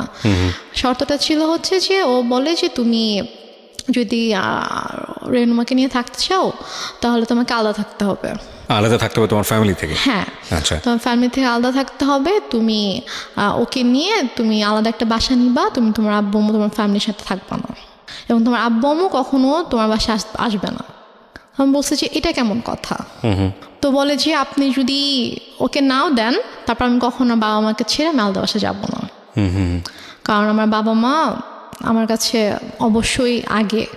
আর প্লাস ঠিক আছে আপনি তো ওকে এখন আটকাচ্ছেন এটা বলে যে হ্যাঁ ওর তো এখন বয়স হয়নি, ওর ছোট, আপনি মামলা করতে পারবেন, বাট ও যখন ম্যাচিওর হবে, ওর যখন বয়স হবে তখন তোকে আপনি আটকাতে পারবেন না। এবং আমি জানি যে আমি যেরকম ওকে ভালোবাসি ও আমাকে ভালোবাসে, এবং আশা করি যে ইনশাল্লাহ যখন সময় হবে তখন আমি আমার ওয়াইফকে আপনার থেকে নিয়ে আসবো, বাট আমি আমার বাবা মাকে ছেড়ে থাকতে পারবো না, এটা আমি করতে পারবো না। তারপর যেটা হয় যে ওর সাথে আমার তো কাছে তো ফোন ছিল না, ওর সাথে যোগাযোগের একমাত্র ওয়ে ছিল আম্মুর ফোন। তো আম্মু ওর কাছ থেকে ফোনটা নিয়ে ওকে ফোন করার জন্য অনেক রিকোয়েস্ট করতে হতো, অনেকবার ফোন দেওয়ার পরে হয়তো আম্মু আমাকে ফোন দিত। তো এইভাবে আর কি যোগাযোগ ছিল। তো এক পর্যায়ে যেটা হয় যে ও মাসে হয়তো একবার আসতো, দুবার আসতো, এসে আমার সাথে দেখা করে জাস্ট চলে যেত ঢাকায়। তারপর আম্মু একবার হচ্ছে ওই ঈদের সময় ওর আপু আম্মু সবাই ফোন করে যে ওকে একটু পাঠান, আমরা সবাই একসাথে গ্রামের বাড়িতে গিয়ে ঈদ করবো, তো ও না থাকলে কেমন হবে, ওকে একটু পাঠান। তো আম্মু কোনোভাবে পাঠাতে চায় না, বাট ওরা যখন সবাই ফোন দিয়ে অনেক রিকোয়েস্ট করে, তো তারপরে গিয়ে আম্মু বলে ঠিক আছে ওকে নিয়ে যাও। তো তারপর আমি যাই, তো ওদের সাথে একটা ঈদ করেছিলাম। তো ঈদ করে ঈদের 2 দিন পরে আর কি আমি আবার চলে আসি। তো আসার পরে তো এভাবে আর কি চলছিল, ওর সাথে মাঝে মাঝে কথা হতো, তারপরও মাসে অথবা অনেক সময় 1 মাস 2 মাস পরে আসতো, এসে দেখা করে যেত, বাট আমাকে যেতে দিত না আম্মু। তো এদিকে আমার পরীক্ষা চলে আসছে, এটা হচ্ছে 2011-তে আমার পরীক্ষা ছিল, এসএসসি পরীক্ষা ছিল। তো তারপর আমি কোনো রকমে স্কুলে যেতাম না, আমি জাস্ট বাসায় পড়তাম, পড়ে পরীক্ষা দিলাম। তো এরপরে যেটা হয় হঠাৎ করে আম্মু টোটালি যোগাযোগ বন্ধ করে দেয়, ওকে বলে যে তুমি আর আসবা না ওর সাথে দেখা করতে। তো বলে যে হঠাৎ করে কেন, বলছে যে আসবা না, তুমি আর এসো না, আসলে তুমি যদি আসো এখানে অনেক বড় সিন ক্রিয়েট হবে, আমি পুলিশ ডাকবো, তুমি আসবা না। এটা আপনার মা বলে হ্যাঁ, শাহিদকে? এটা আমার মা শাহিদকে বলে। তো ও যেটা করে, ও আসে না, কারণ ওদের সবচেয়ে বড় ভয়টা ছিল যে মান সম্মানের ভয়, যে যাবো পুলিশ ডাকবে, মান সম্মান নষ্ট হয়ে মানুষ জানতে পারবে, যে এটা তো খুবই বাজে একটা ব্যাপার হবে আসলে। তো ও আর আসে না, আম্মুকে ফোন দিত, আম্মু আমাকে ফোন দিত না। তো ওর সাথে অলমোস্ট হচ্ছে আমার প্রায় 7-8 মাসের মতো টোটালি কোনো কথা হয় না, মানে একদমই কথা হয় না। ও আসেও না, ওর সাথে আমার কোনো কথা হয় না। তো তারপর গিয়ে আমার আপু হচ্ছে দেশে আসে 2012 সালের মেবি আগস্টের দিকে আমার আপু দেশে আসে। তো আপু আসার হচ্ছে 2-3 মাস আগে আবার আমার সাথে সাথে কথা হয়।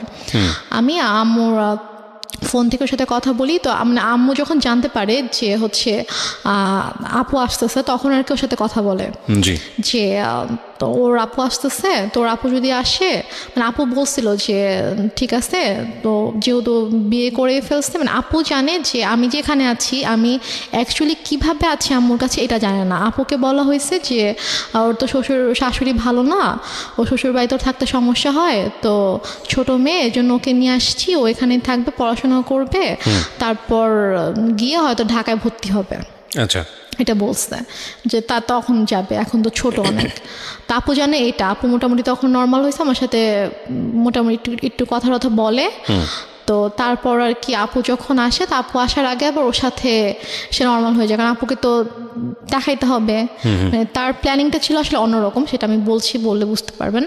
তো সে যেটা করে, সে শাহেদার সাথে কথা বলে যে বাবা যাই হয়েছে হয়েছে, তুমি আসো, তুমি সিরাজগঞ্জে আসো।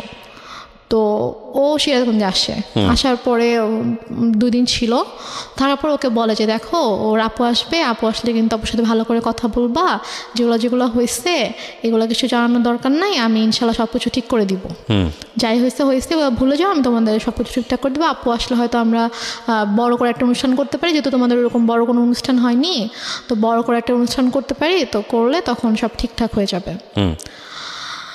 তো এটা বলে, তো বলার পরে আপু যখন আগস্টে আসে, আপু মানে যেদিন আপু ঢাকায় আসে, আসার পরে হচ্ছে আপু শ্বশুরবাড়ি ঢাকাতে, তো 2 দিন পরে আপু যখন আমাদের সিরাজগঞ্জে যখন আসবে, তো ওই দিন হচ্ছে শাহেদেরও আসার কথা।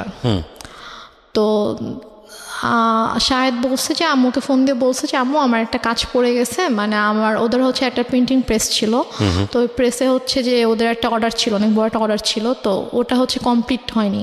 এখন ও যদি ওখান থেকে চলে আসে, তাহলে দেখা যাবে যে ওই কাজটা হবে না, তো অনেক বড় লস হয়ে যাবে।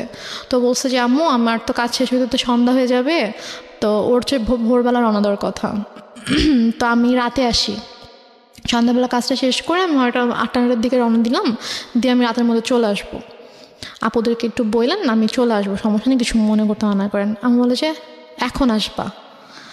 বলছে যে আমি আসলে তো এখানে কাজ কেউ মানে কাজ দেখতে পারবে না, সমস্যা হয়ে যাবে। বলেছে এখন আসতে হবে, এখন আসতে হবে। আমি জানি না, আমার বড় মেয়ে 12টার মধ্যে চলে আসবে, মানে এটা সকাল 10টার দিকের কথা আর কি, তুমি এখন রওনা দাও, তুমি চলে আসো, তোমার তো 3-4 ঘন্টার বেশি লাগবে না, তুমি চলে আসো, সমস্যা নেই।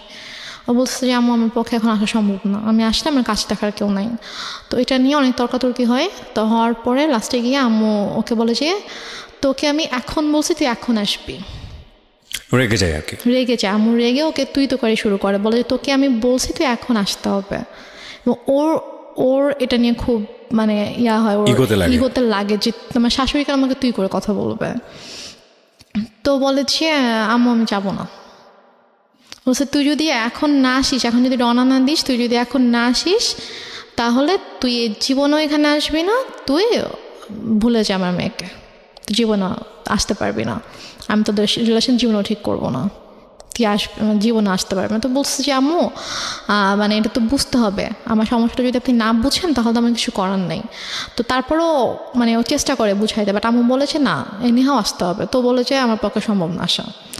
তো যাই হোক ও ফোনটা রেখে দেয়। তো আপুরা চলে আসে। তো আপুরা আসার পরে আপুদেরকে যেটা বলে সেটা হচ্ছে যে ও বলছে যে আপনার মেয়ে আসছে, তো আমি কি করব, আমার কেন যাইতে হবে, আমি যাইতে পারবো না আপনার মেয়ের সাথে দেখা করতে। আপনার বড় মেয়েকে বললেন তার যদি আমার সাথে দেখা করতে হয় সেজন্য আমার বাসায় এসে আমার সঙ্গে দেখা করে। বাট এটা কিন্তু ও বলেইনি। তারপরে গিয়ে বলে যে আপু আপু তো এটা শুনে খুব হার্ট হয় যে কেন এটা বলবে, আমাদের ছোট, ওকে আমরা নিজেরা ডাকলাম যে হ্যাঁ আম্মু ওকে আসতে বললো, আমরা ওর সাথে দেখা হয়নি, ওর সাথে দেখা করব, তো ওর ফ্যামিলির সাথেও দেখা করব, তো কেন এভাবে রিয়াক্ট করছে। তো তারপরে গিয়ে বলে যে হ্যাঁ তোমাকে তো বলছিলামই ছেলে ভালো না, ছেলের মা ভালো না, ছেলে এরকমই, দেখছো কীরকম বেয়াদব। মানে আম্মু এটা করছে হচ্ছে সম্পূর্ণ ইচ্ছাকৃতভাবে। ফার্স্টে ওকে ঠিকঠাক করছে, ওর সাথে সম্পর্কটা ঠিক করছে, ঠিক করে ও আসছে। তারপর যেদিন আসবে, কারণ আসলে আপুর সাথে দেখা হলে তো সব কিছু নর্মাল হয়ে যেত, এবং হয়তো আপুর সাথে সম্পর্কটা যদি নর্মাল হয়ে যেত, তখন যদি আমি শ্বশুরবাড়িতে চলে যেতাম, তখন হয়তো আপুকে ডিটেল ঘটনাটা বলতে পারতাম যে আসলে ব্যাপারগুলো কিন্তু এতদিন এভাবে ঘটেছে। আম্মু আসলে এটা চাইনি যে আমাদের সম্পর্কটা স্বাভাবিক হোক এবং আপুর সাথে ওর সম্পর্কটা স্বাভাবিক হোক। ওকে। তো ইচ্ছাকৃতভাবে আম্মু এরকম সিনক্রেটটা করেছে। তো আপু ভাইয়া তো অনেক রেগে গেল। রেগে যাওয়ার পরে বলতেছে যে ঠিক আছে বাদ দেন, এই ছেলের সাথে আসলে দরকার নেই, সংসারের দরকার নেই, ওকে ইয়া করেন, ডিভোর্স পেপার পাঠিয়ে দেন। বাট আপনি তখন কি বলছিলেন? আমি তখন বলছি যে আমি তো ডিভোর্স দিব না। আমাকে ভাইয়া জিজ্ঞেস করছে যে তুমি কি বলো, আমি বলছি আমি ডিভোর্স দিব না, কি করবা? আমি বলছি আমি ওখানে যাবো, আমি ওদের বাসায় যাবো। তো বলছে যে আমি তখন বলছে যে দেখছো কিরকম নির্লজ্জ মেয়ে, এইভাবে নিজের বোন ভাই মাকে অপমান করছে ওর জামাই, আর ও এরকম জামাইয়ের সাপোর্ট করে কথা বলছে, এখন ওখানে যেতে চাচ্ছে, কত বড় খারাপ মেয়ে, নির্লজ্জ মেয়ে, এগুলো বলছিল আর কি। তো তারপর গিয়ে ভাইয়া বলে যে তুমি কেন যেতে চাও, যে তোমার ভাই আপুকে অসম্মান করছে। এখন আমি মানে বলতে নিচ্ছিলাম যে ব্যাপারটা কীরকম হয়েছে, বাট আমি আম্মুর ভয় বলতে পারছিলাম না, যে আমি যদি বলতাম যে ঘটনাটা এরকম হয়েছে, তখন আম্মু তো এটা নিয়ে অনেক সিনক্রেট করতো। তো দেন আর রাতের বেলা আপু বলছে যে আমি ভাবছি যে রাতের বেলা যখন ঘুমাতে যাবো, আম্মু যখন ঘুমিয়ে যাবে, তখন আমি আপুকে গিয়ে বলবো যে আপু ঘটনাগুলো কিন্তু এরকম হয়েছে, তুমি ওকে ভুল বুঝো না, তুমি ব্যাপারটা প্লিজ সলভ করো, আমি এটা বলতে চেয়েছি। তো তারপর রাতে যখন আপুকে বলেছি আপু আমি তোমার সাথে ঘুমাবো, বলছে আচ্ছা ঠিক আছে। তো আম্মু যেটা বলে যে তোমরা 2 বোন ঘুমাবা, চলো আমরা 3 জন একসাথে ঘুমাই। কারণ আম্মু হয়তো বুঝতে পেরেছে যে আমি যদি আপুকে কিছু বলে দেই, রাইট ওকে, তারপর বলে যে আমি তোমাদের সাথে ঘুমাবো। পরে আমি বলছি যে না, আমি আর আপু ঘুমাবো রুমে, আর খাটে তো 3 জনের জায়গা হবে না। তো আপুর তখন বেবি ছিল 2টা। তো আপুর যে বড় বেবিটা, ওর বয়স ছিল 2.5 বছর, তো ওর বাবার সাথে ঘুমাবে আর কি। তো আমি বলছি যে আমি আর পিচি বাবুটা আর আপু ঘুমাবো, তো বেডে তো জায়গা হবে না। আপু সমস্যা না, আমি ফ্লোরে ঘুমাচ্ছি, তোমরা 2 জনই শুধু গল্প করবা, মাকে নিবা না গল্পে, মানে সেরকম বলতেছে। তো পরে এখন ওখানে তো আর মানা করার কিছু নাই, সেভাবে বলছে। আপু বলছে ঠিক আছে আসো, সমস্যা নেই, আসো ফ্লোরে ঘুমাও। তো সে ফ্লোরে বেড করছে, আমি আপুকে বলতে পারলাম না, যে যেটা বলতে চেয়েছি বলতে পারলাম না। তো তারপর আমি অনেকবার চেষ্টা করেছি, আপু যে কয়দিন দেশে ছিল, আপু আমাদের বাসায় 2 দিন ছিল, তো ওই 2 দিনেও পারিনি। তারপর আপু যাওয়ার আগে যখন আমি ঢাকায় এসেছিলাম আম্মুর সাথে আপুর শ্বশুর বাড়িতে, তখন আমি বলার চেষ্টা করেছি, আমি সুযোগ পাইনি, মানে আম্মু আমাকে সুযোগটা দেয়নি, আমি আপুর সাথে একা কোনোভাবে কথা বলবো, ওই সুযোগটা দেয়নি। ঢাকায়ও যখন আমরা ঘুমিয়েছি, আম্মু আমাকে নিয়ে ঘুমিয়েছে একটা রুমে, আর আপুর সাথে যখন দিনের মধ্যে স্বাভাবিকভাবে ওরা অনেক বিজি ছিল, তারপর আমি ট্রাই করেছি, সুযোগও পেয়েছি অনেক, বাট আম্মু কোনো না কোনোভাবে আমাকে কথা বলতে দেয়নি আর কি। তো আমি যাই হোক আমি কথা বলতে পারিনি। তো আপু চলে গেল। আপু চলে যাওয়ার পরে এটা হচ্ছে 2012 সালে আপু সেপ্টেম্বরের দিকে চলে গেল। তো যাওয়ার পরে ওর সাথে ওই আগস্ট থেকে কিন্তু আমার আবার কোনো যোগাযোগ নেই। তো হঠাৎ করে 2013 সালের এপ্রিলে হঠাৎ করে আমার কাছে ফোন আসে যে আমার শ্বশুর অনেক অসুস্থ, উনি হসপিটালে ভর্তি, এবং ডক্টর বলেছে যে হয়তো 2-1 দিনের মধ্যে, মানে আইসিইউতে ছিল, যে 2-1 দিনের মধ্যেই হয়তো সে আর ইয়া করবে না। তো উনি নাকি যখন মানে অসুস্থ হয়ে যায়, আইসিইউতে যাওয়ার আগে নাকি উনি বলেছে যে মানে আমাকে দেখতে চায়, উনি আমার কথা বলেছে যে ওকে একবার দেখতে চাই, ওকে একটু নিয়ে আসো। তো এই জন্য ওরা আবার ওদের বাবাকে প্রচণ্ড ভালোবাসতো আর কি। তো ওরা সবাই আম্মুকে ফোন দিয়ে মানে এটাও বলছে, আন্টি আপনার পায়ে ধরি প্লিজ আপনি ওকে পাঠান, ওকে আব্বু দেখতে চাইছে। তো আম্মু কোনোভাবে রাজি হয় না, আমি অনেক কান্নাকাটি করে আম্মু প্লিজ যেতে দাও। আমার শ্বশুর আমাকে অনেক আদর করতেন, মানে আমি ওনাকে বাবা ডাকতাম, আমার আব্বুকে আমি বাবা ডাকতাম। তো মানে উনি আমাকে খুবই আদর করতো। তো তো আমি যখন শুনি যে এরকম অসুস্থ আমার খুবই খারাপ লাগে এবং আমার বাবা মারা যাওয়ার পর থেকে আমি যে কদিনই ওনার সাথে ছিলাম আমার কাছে জাস্ট মনে হয়েছে যে এটা আমার বাবা। তো আমি আম্মুকে অনেক রিকোয়েস্ট করি, তারপর ওরাও তো কন্টিনিউয়াসলি ফোন দিচ্ছিল, তারপর আম্মু বলে ঠিক আছে আমি ওকে নিয়ে আসতেছি, আমি নিয়ে যাব, আমি নিয়ে আসবো, তোমাদের আসতে হবে না। তো আম্মু আমাকে নিয়ে ঢাকায় আসে। আসার পরে তো হসপিটালে ছিল, আম্মু 2 দিন ছিল। 2 দিন বলতে যেদিন গেলাম ওই দিন, আর পরের দিন বিকালবেলা আম্মু বলে যে আমার ভাল লাগতেছে না, আমি চলে যাই, ও আর 2 দিন থাকুক, 2 দিন পরে ওকে দিয়ে এসো তুমি। ওকে, এটা বলে। তো আমি হসপিটালে ছিলাম বাবার কাছে। 4 দিন আমি ছিলাম টোটাল। মানে আপনার শ্বশুরকে বাবা রাখতাম, তো শ্বশুরের কাছে ছিলাম। আমি আমার মা আমাকে নিয়ে ঢাকায় আসে হসপিটালে শ্বশুরকে দেখার জন্য। তো আমি 2 দিন আমার মা ছিল, তো থাকার পরে মা চলে যায় এবং আমার হাজব্যান্ডকে বলে যায় তুমি ওকে 2 দিন পরে দিয়ে এসো। আচ্ছা, তখন কি আপনার বোনরা চলে গেছে কানাডাতে না তখন? না, আমার বোনরা তো জাস্ট 1 মাস ছিল। ওকে, চলে গেছে তারা? হ্যাঁ, আপু চলে গেছে। আপু চলে গিয়েছে সেপ্টেম্বরে, এটা হচ্ছে এপ্রিলের ঘটনা। এপ্রিলে হসপিটালে গিয়েছিলাম। তো তারপরে আমি আরও 2 দিন থাকলাম। থাকার পরে আমাকে শাহেদ দিয়ে আসলো সিরাজগঞ্জে। তো দিয়ে আসার পর আবার ওই যেরকম যোগাযোগ বন্ধ। তো এর মাঝেই আর কি হসপিটাল থেকে ব্যাক করার কয়েকদিন পরে আর কি আমার এনআইডি দেয়, এনআইডিটা পাই। তো পাওয়ার পরে আম্মু আর কি একজন লয়ারের সঙ্গে কনসাল্ট করে দেন আমার ডিভোর্সের পেপার রেডি করে আর কি। এটা কি আপনি জানতেন? এটা আমি জানতাম না। মানে আমি জেনেছি যখন আমার কাছে পেপারসটা নিয়ে এসেছে, তখন আমি জেনেছি যে অনেক সময় সব রেডি করে দেন আমার কাছে পেপারস নিয়ে আসে যে তুমি এখানে সাইন করে দাও। তো আমি বলছি কিসের পেপারস? তো বলেছি যে এটা ডিভোর্স পেপার।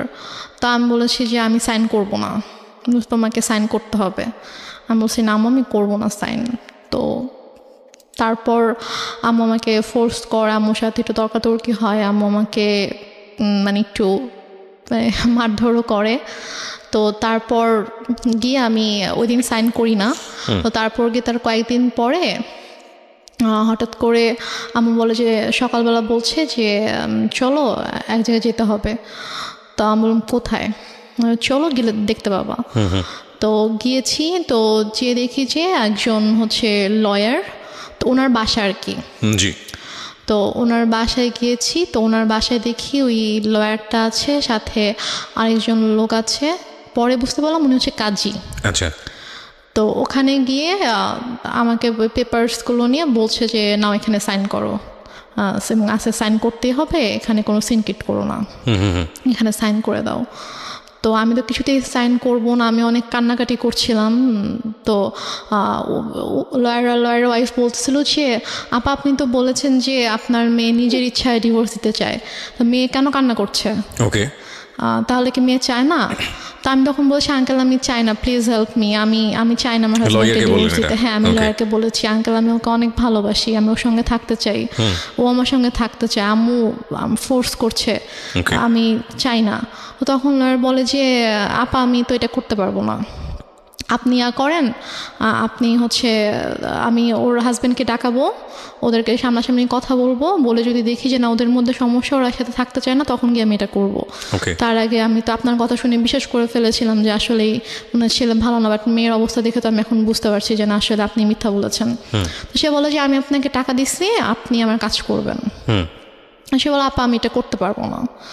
তো এটা নিয়ে আম্মু ওনার সাথে অনেক তর্কাতর্কি করার পর এক পর্যায়ে উনি বলে যে দেখেন আমার মেয়ে ছোট ছিল, ও কিছু বুঝতেছে না, ওকে কীভাবে বুঝাইছে, ছেলেটা এরকম ভালো না, আপনি প্লিজ করেন, এটা করেন। আর আপনি ইমোশনাল কেন হচ্ছেন, এটা আপনার কাজ, আমি আপনাকে টাকা দিয়েছি কাজটা করার জন্য, সো আপনি কাজটা করেন। তো এখন লয়ার বলো ঠিক আছে। তো তারপর আমাকে অনেক বুঝাইলো যে দেখো যেহেতু এখন যাচ্ছে না, এখন কি করবা? তো লয়ার ওয়াইফও এসে আমাকে বলতেছে যে এখন মার কথা শুনতে হয়, মা যেহেতু বলছে, মা তো তোমার ভালোর জন্যই কিছু বলতেছে, মা তো তোমার খারাপ চাইবে না, তুমি হয়তো বুঝতে পারছো না, তুমি ছোট মানুষ, বাট তোমার আম্মু তো বুঝবে, সো থাক এরকম করো না, তুমি করো, সাইন করে দাও। তো দেন আমি সাইন করি, লয়ারের কিছু পেপারস ছিল, তারপর ওই কাজে যিনি এসেছিলেন তিনি ওনার কাছে কিছু পেপার ছিল, ওই কাজটা ছিল হচ্ছে যে মানে আমাকে বিয়ে পড়িয়েছিল ওই কাজটা ছিল। তো দেন উনি আমাকে বলতেছিল যে উনি আম্মুকে বলছিল যে আমি তো বিয়ে পড়িয়েছিলাম, হ্যাঁ, তো এর মাঝেই এমন মানে কি সমস্যা হয়ে গেল, আবার আমি কিছু বুঝতে পারছি না, আবার এখন ও ওইভাবে কান্না করছে, মানে আমি তো আসলে কিছুই বুঝতে পারছি না। তা আম্মু ওনাকে একটা ধমক দিয়ে বলছে, আপনাকে তাতে কিছু বুঝতে হবে না, আপনাকে আমি পে করে আনছি, আপনার যেটা কাজ আপনি কাজ শেষ করে এখান থেকে চলে যান, এটা আমার পার্সোনাল ম্যাটার। তো তারপর যাই হোক ওখানে আমি এক পর্যায়ে আমি সিগনেচার করে দিই, করে আমরা বাসায় চলে আসি। তো বাসায় চলে আসার পরে আম্মু ওকে পেপারসগুলো তো অফিসিয়ালি পাঠিয়ে দেওয়া হয় শাহেদের কাছে। তো শাহেদ যখন পেপারস হাতে পায় তখন শাহেদ আম্মুকে ফোন করে যে আম্মু এসব কি, এটা কেন? মিনিংটা হচ্ছে finally you sign the papers? হ্যাঁ, আমি পেপারে সাইন করি। ওকে। তো তারপর শাহেদ যখন আমাকে ফোন করে যে আম্মু পেপার শেষে আমি তো ওকে ডিভোর্স দিতে চাই না, আমি তো সাইন করবো না।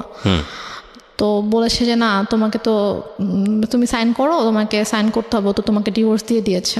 বলছে আমি ওর সাথে কথা বলতে চাই, ও আমাকে ডিভোর্স দিতে পারে না, আমি জানি ও আমাকে ডিভোর্স কখনোই দিবে না। তো বলে যে ওর সাথে কথা বলা যাবে না, আর আসলে ব্যাপারটা কি, তোমাকে এখন কিভাবে বলবো নিজের মেয়ের কথা, এখন ওর তো অন্য একটা ছেলের সাথে রিলেশন আছে। এটা আপনার মা বলে? হ্যাঁ, আমার মা ওকে বলে রিলেশন আছে এবং তাকে বিয়ে করতে চায়। এটা কি আপনি সামনে থেকে শুনেছেন নাকি? হ্যাঁ, আমার সামনেই কথা বলতেছিল, বলছে যে ও তো বিয়ে করতে চায়। আমি জাস্ট মানে অবাক হয়ে আমার মার দিকে তাকিয়েছিলাম, বাট আমি কিছু বলতে পারছিলাম না, আমার চোখ দিয়ে পানি পড়ছিল যে মানে কিভাবে পারছে। এখানে আমার একটা প্রশ্ন আছে, সেটা হচ্ছে যে আপনি এতটাই যদি নমনীয় বা সফট হবেন, তাহলে আপনি কিভাবে সাহস করেন যে আপনি রেডিওতে এসে এই গল্পটা আজকে লাখ লাখ মানুষকে বলবেন?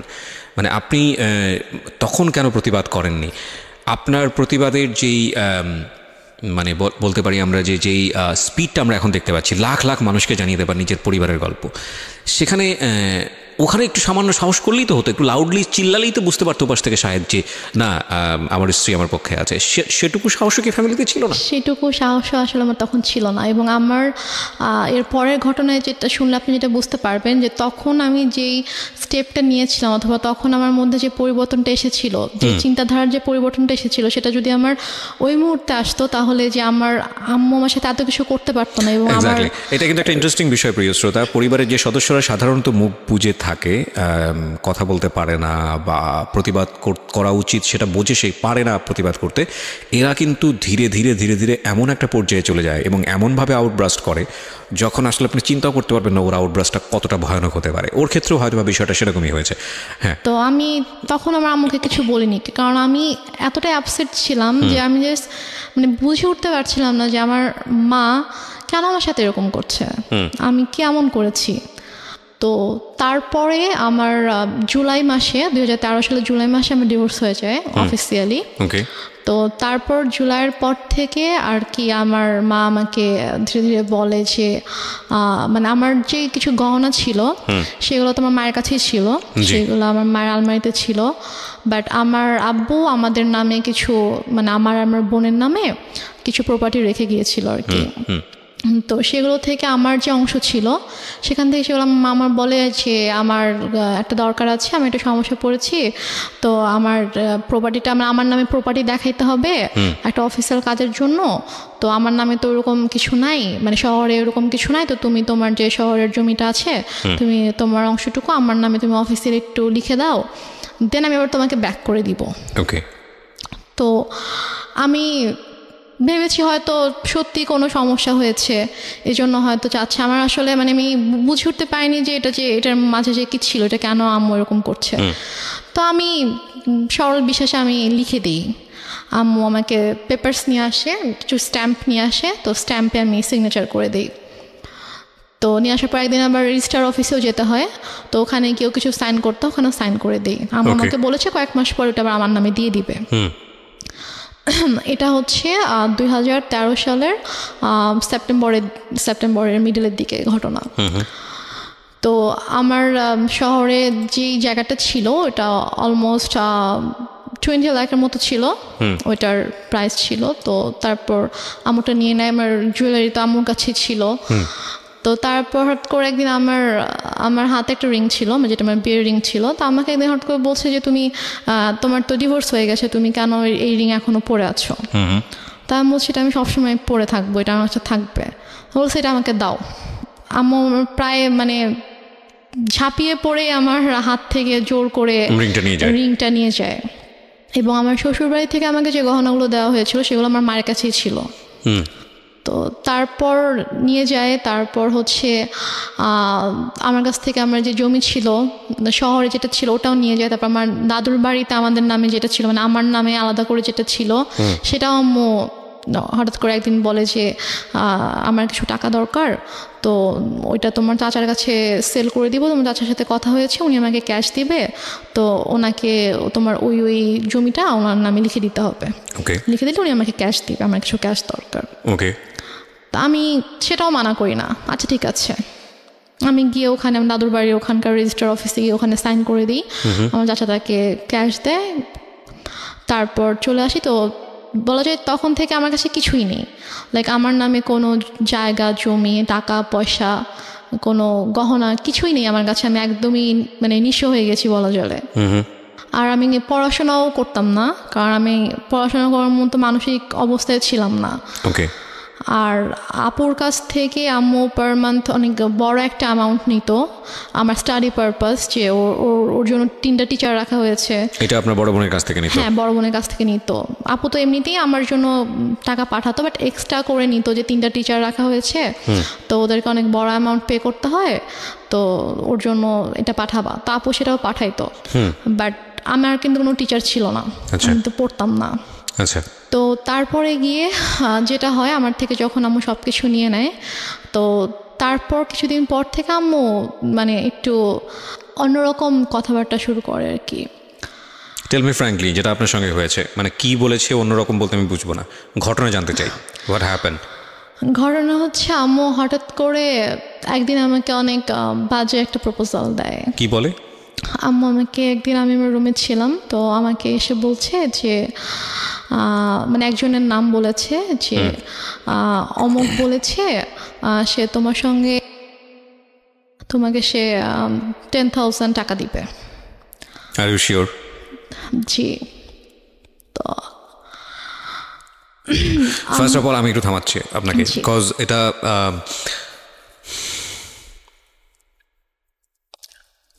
এই লাইনগুলো আমি রেডিওতে প্রচার করিনি, আমি এখানে অনেক কিছু মিউট করে দিয়েছি, বিকজ আমি জানি আমার শ্রোতারা যেটা বোঝার দরকার বুঝে নিয়েছে এবং আমিও বুঝে নিয়েছি। কিন্তু আমার এখানে অনেক বড় কথা আছে এই কারণেই যে মা তো মাই।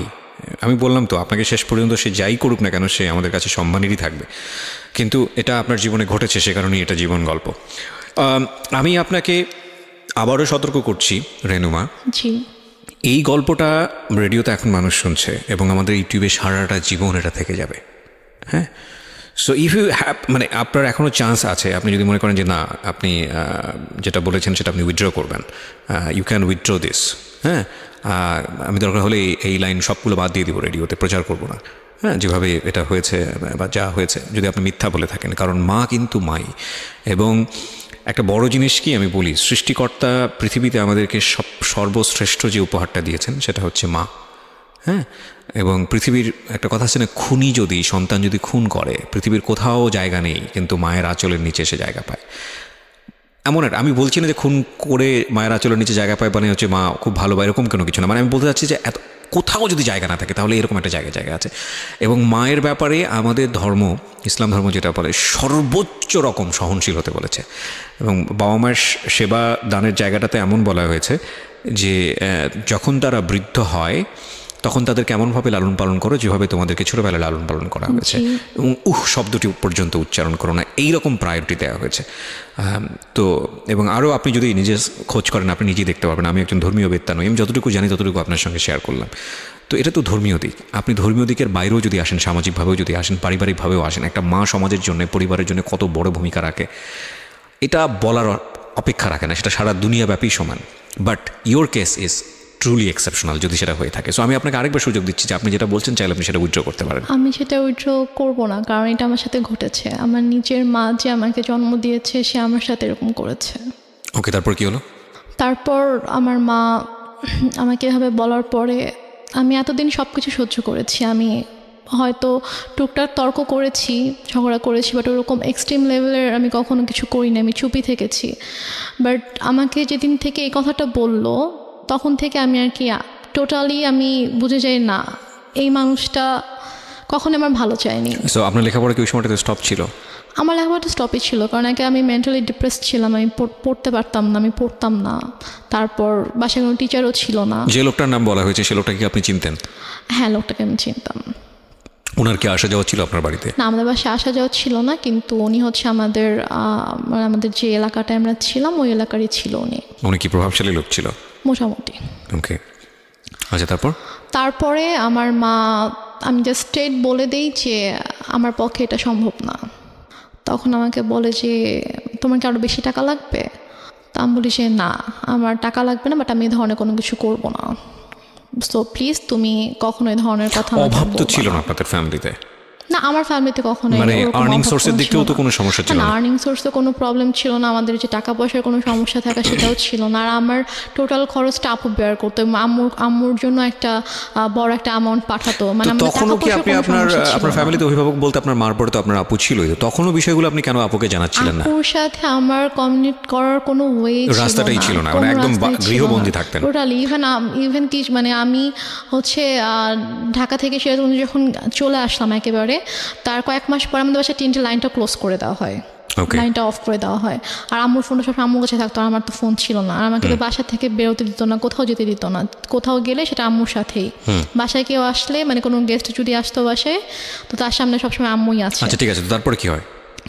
তো তারপরে আম্মু আমাকে কয়েকবার এই ব্যাপারটা নিয়ে বলে, ইভেন আমাকে এভাবেও বলে যে তোমার কি আরও বেশি টাকা লাগবে, লাগলে বলো, কোনো সমস্যা নেই।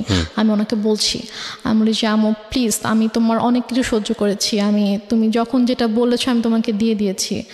আমার গহনা তো তোমার কাছে ছিল, আমার প্রপার্টিগুলো আমি তোমাকে দিয়ে দিয়েছি, তুমি আমাকে এটা করতে বলো না, আমার পক্ষে পসিবল না, আমি এটা করতে পারবো না। তখন থেকে আমার প্রতি প্রচণ্ড খারাপভাবে মানসিক আর শারীরিক নির্যাতন শুরু হয়। কথায় কথায় আম্মু আমাকে মারতো। মানে তার কথায় একটা ছিল যে তোমাকে এটা করতে হবে, তুমি এটা করো। বিভিন্ন সময় বিভিন্ন অ্যামাউন্ট বলতো, বিভিন্ন লোকের কথা বলতো যে কি হয় এমন করলে, কি সমস্যা তোমার, এত অহংকার কিসের, তুমি নিজেকে কি মনে করো, তুমি কেন এত অহংকার দেখাবা, তোমার তো কিছু নাই, তুমি কি করে খাবা, তোমাকে যদি আজকে আমি বাসা থেকে বের করে দিই, তোমাকে যদি আমি কোনো মানে খাবার না দিই, কিছু না দিই, তুমি কি নিজে কিছু মানে 1 টাকা দিয়ে কিনে খেতে পারবা, তোমার কি অ্যাবিলিটি আছে? তোমার কিন্তু কিছুই নাই। সো তোমাকে আমার কথা মানতে হবে, যদি না মানো তাহলে কিন্তু আমি তোমাকে আবার বাসা থেকে বের করে দিব। ঠিক আছে, তখন তুমি কোথায় যাবা, কি করবা, তোমাকে কিন্তু এটা করেই খেতে হবে। সো বেটার তুমি আমার কথা শুনো, এখানে থাকো, থেকে করো। আমি বলছি আমি এটা করবো না। তারপর গিয়ে যেটা হয় সেটা হচ্ছে যে আমাকে প্রচণ্ড মারতো, মানে হাতের কাছে যেটাই পেতো সেটা দিয়ে আম্মু আমাকে মারতো। তারপর এমনও দিন গিয়েছে যে আমি মানে মারের ভয়ে আমি আমার রুমের দরজা আটকে দিয়ে আমি থাকতাম, রুম থেকে বের হতাম না। আম্মু রুমে এসে অনেক ধাক্কাধাক্কি করতো যে রুম খুল, কেন আটকায় রাখছিস। আমি ভয়। আচ্ছা, আপনাদের বাসাটা কেমন ছিল? আশেপাশে কি কোনো লোকজন ছিল না? আমাদের বাসাটা কিরকম ছিল, আমাদের বাসাটার হচ্ছে মানে বড় একটা জায়গা জুড়ে বাসাটা ছিল, এবং আমাদের বাসার পিছন দিকে জাস্ট একটা বিল্ডিং ছিল, আর ডানে বামে সামনে কোনো বাসা ছিল না। বাসাটাই ছিল, হ্যাঁ, পুরোটাই ফাঁকা ছিল। আপনাদের বাসাটা কয়তলা? বাসাটা একতলা। একতলা, টিন শেড? টিন শেড না, ফাউন্ডেশন দেয় বাসা, বিল্ডিং। কতটুকু জায়গার উপরে? আমাদের বাসাটা অলমোস্ট 12 কাঠা জায়গার উপরে। 12 কাঠা জায়গার উপরে, একটা কর্নারে জাস্ট আমাদের বাসাটা, একটা কর্নার, এবং চারপাশে এটা বাউন্ডারি দেওয়া। হ্যাঁ, বাউন্ডারি দেওয়া। হ্যাঁ। তো তারপরে আমি রুম থেকে বের হতাম না। আম্মু আমাকে অনেক দরজার ভিতরে এসে লাথি দিত যে বের হচ্ছে। মানে এগুলো মনিটর করার কেউ নাই, শোনারও কেউ নাই? কেউ নাই যে শুনবে ইয়া করবে। তো তারপর আমি যখন বের হলাম, আমি জানি আমাকে বের হলে আমাকে মারবে, কোনো একটা কথা নিয়ে হয়তো আমার সাথে তর্ক করবে। আগেও কি গায়ে হাত তুলো, নাকি এই ঘটনার পর থেকে গায়ে হাত তোলা শুরু হলো?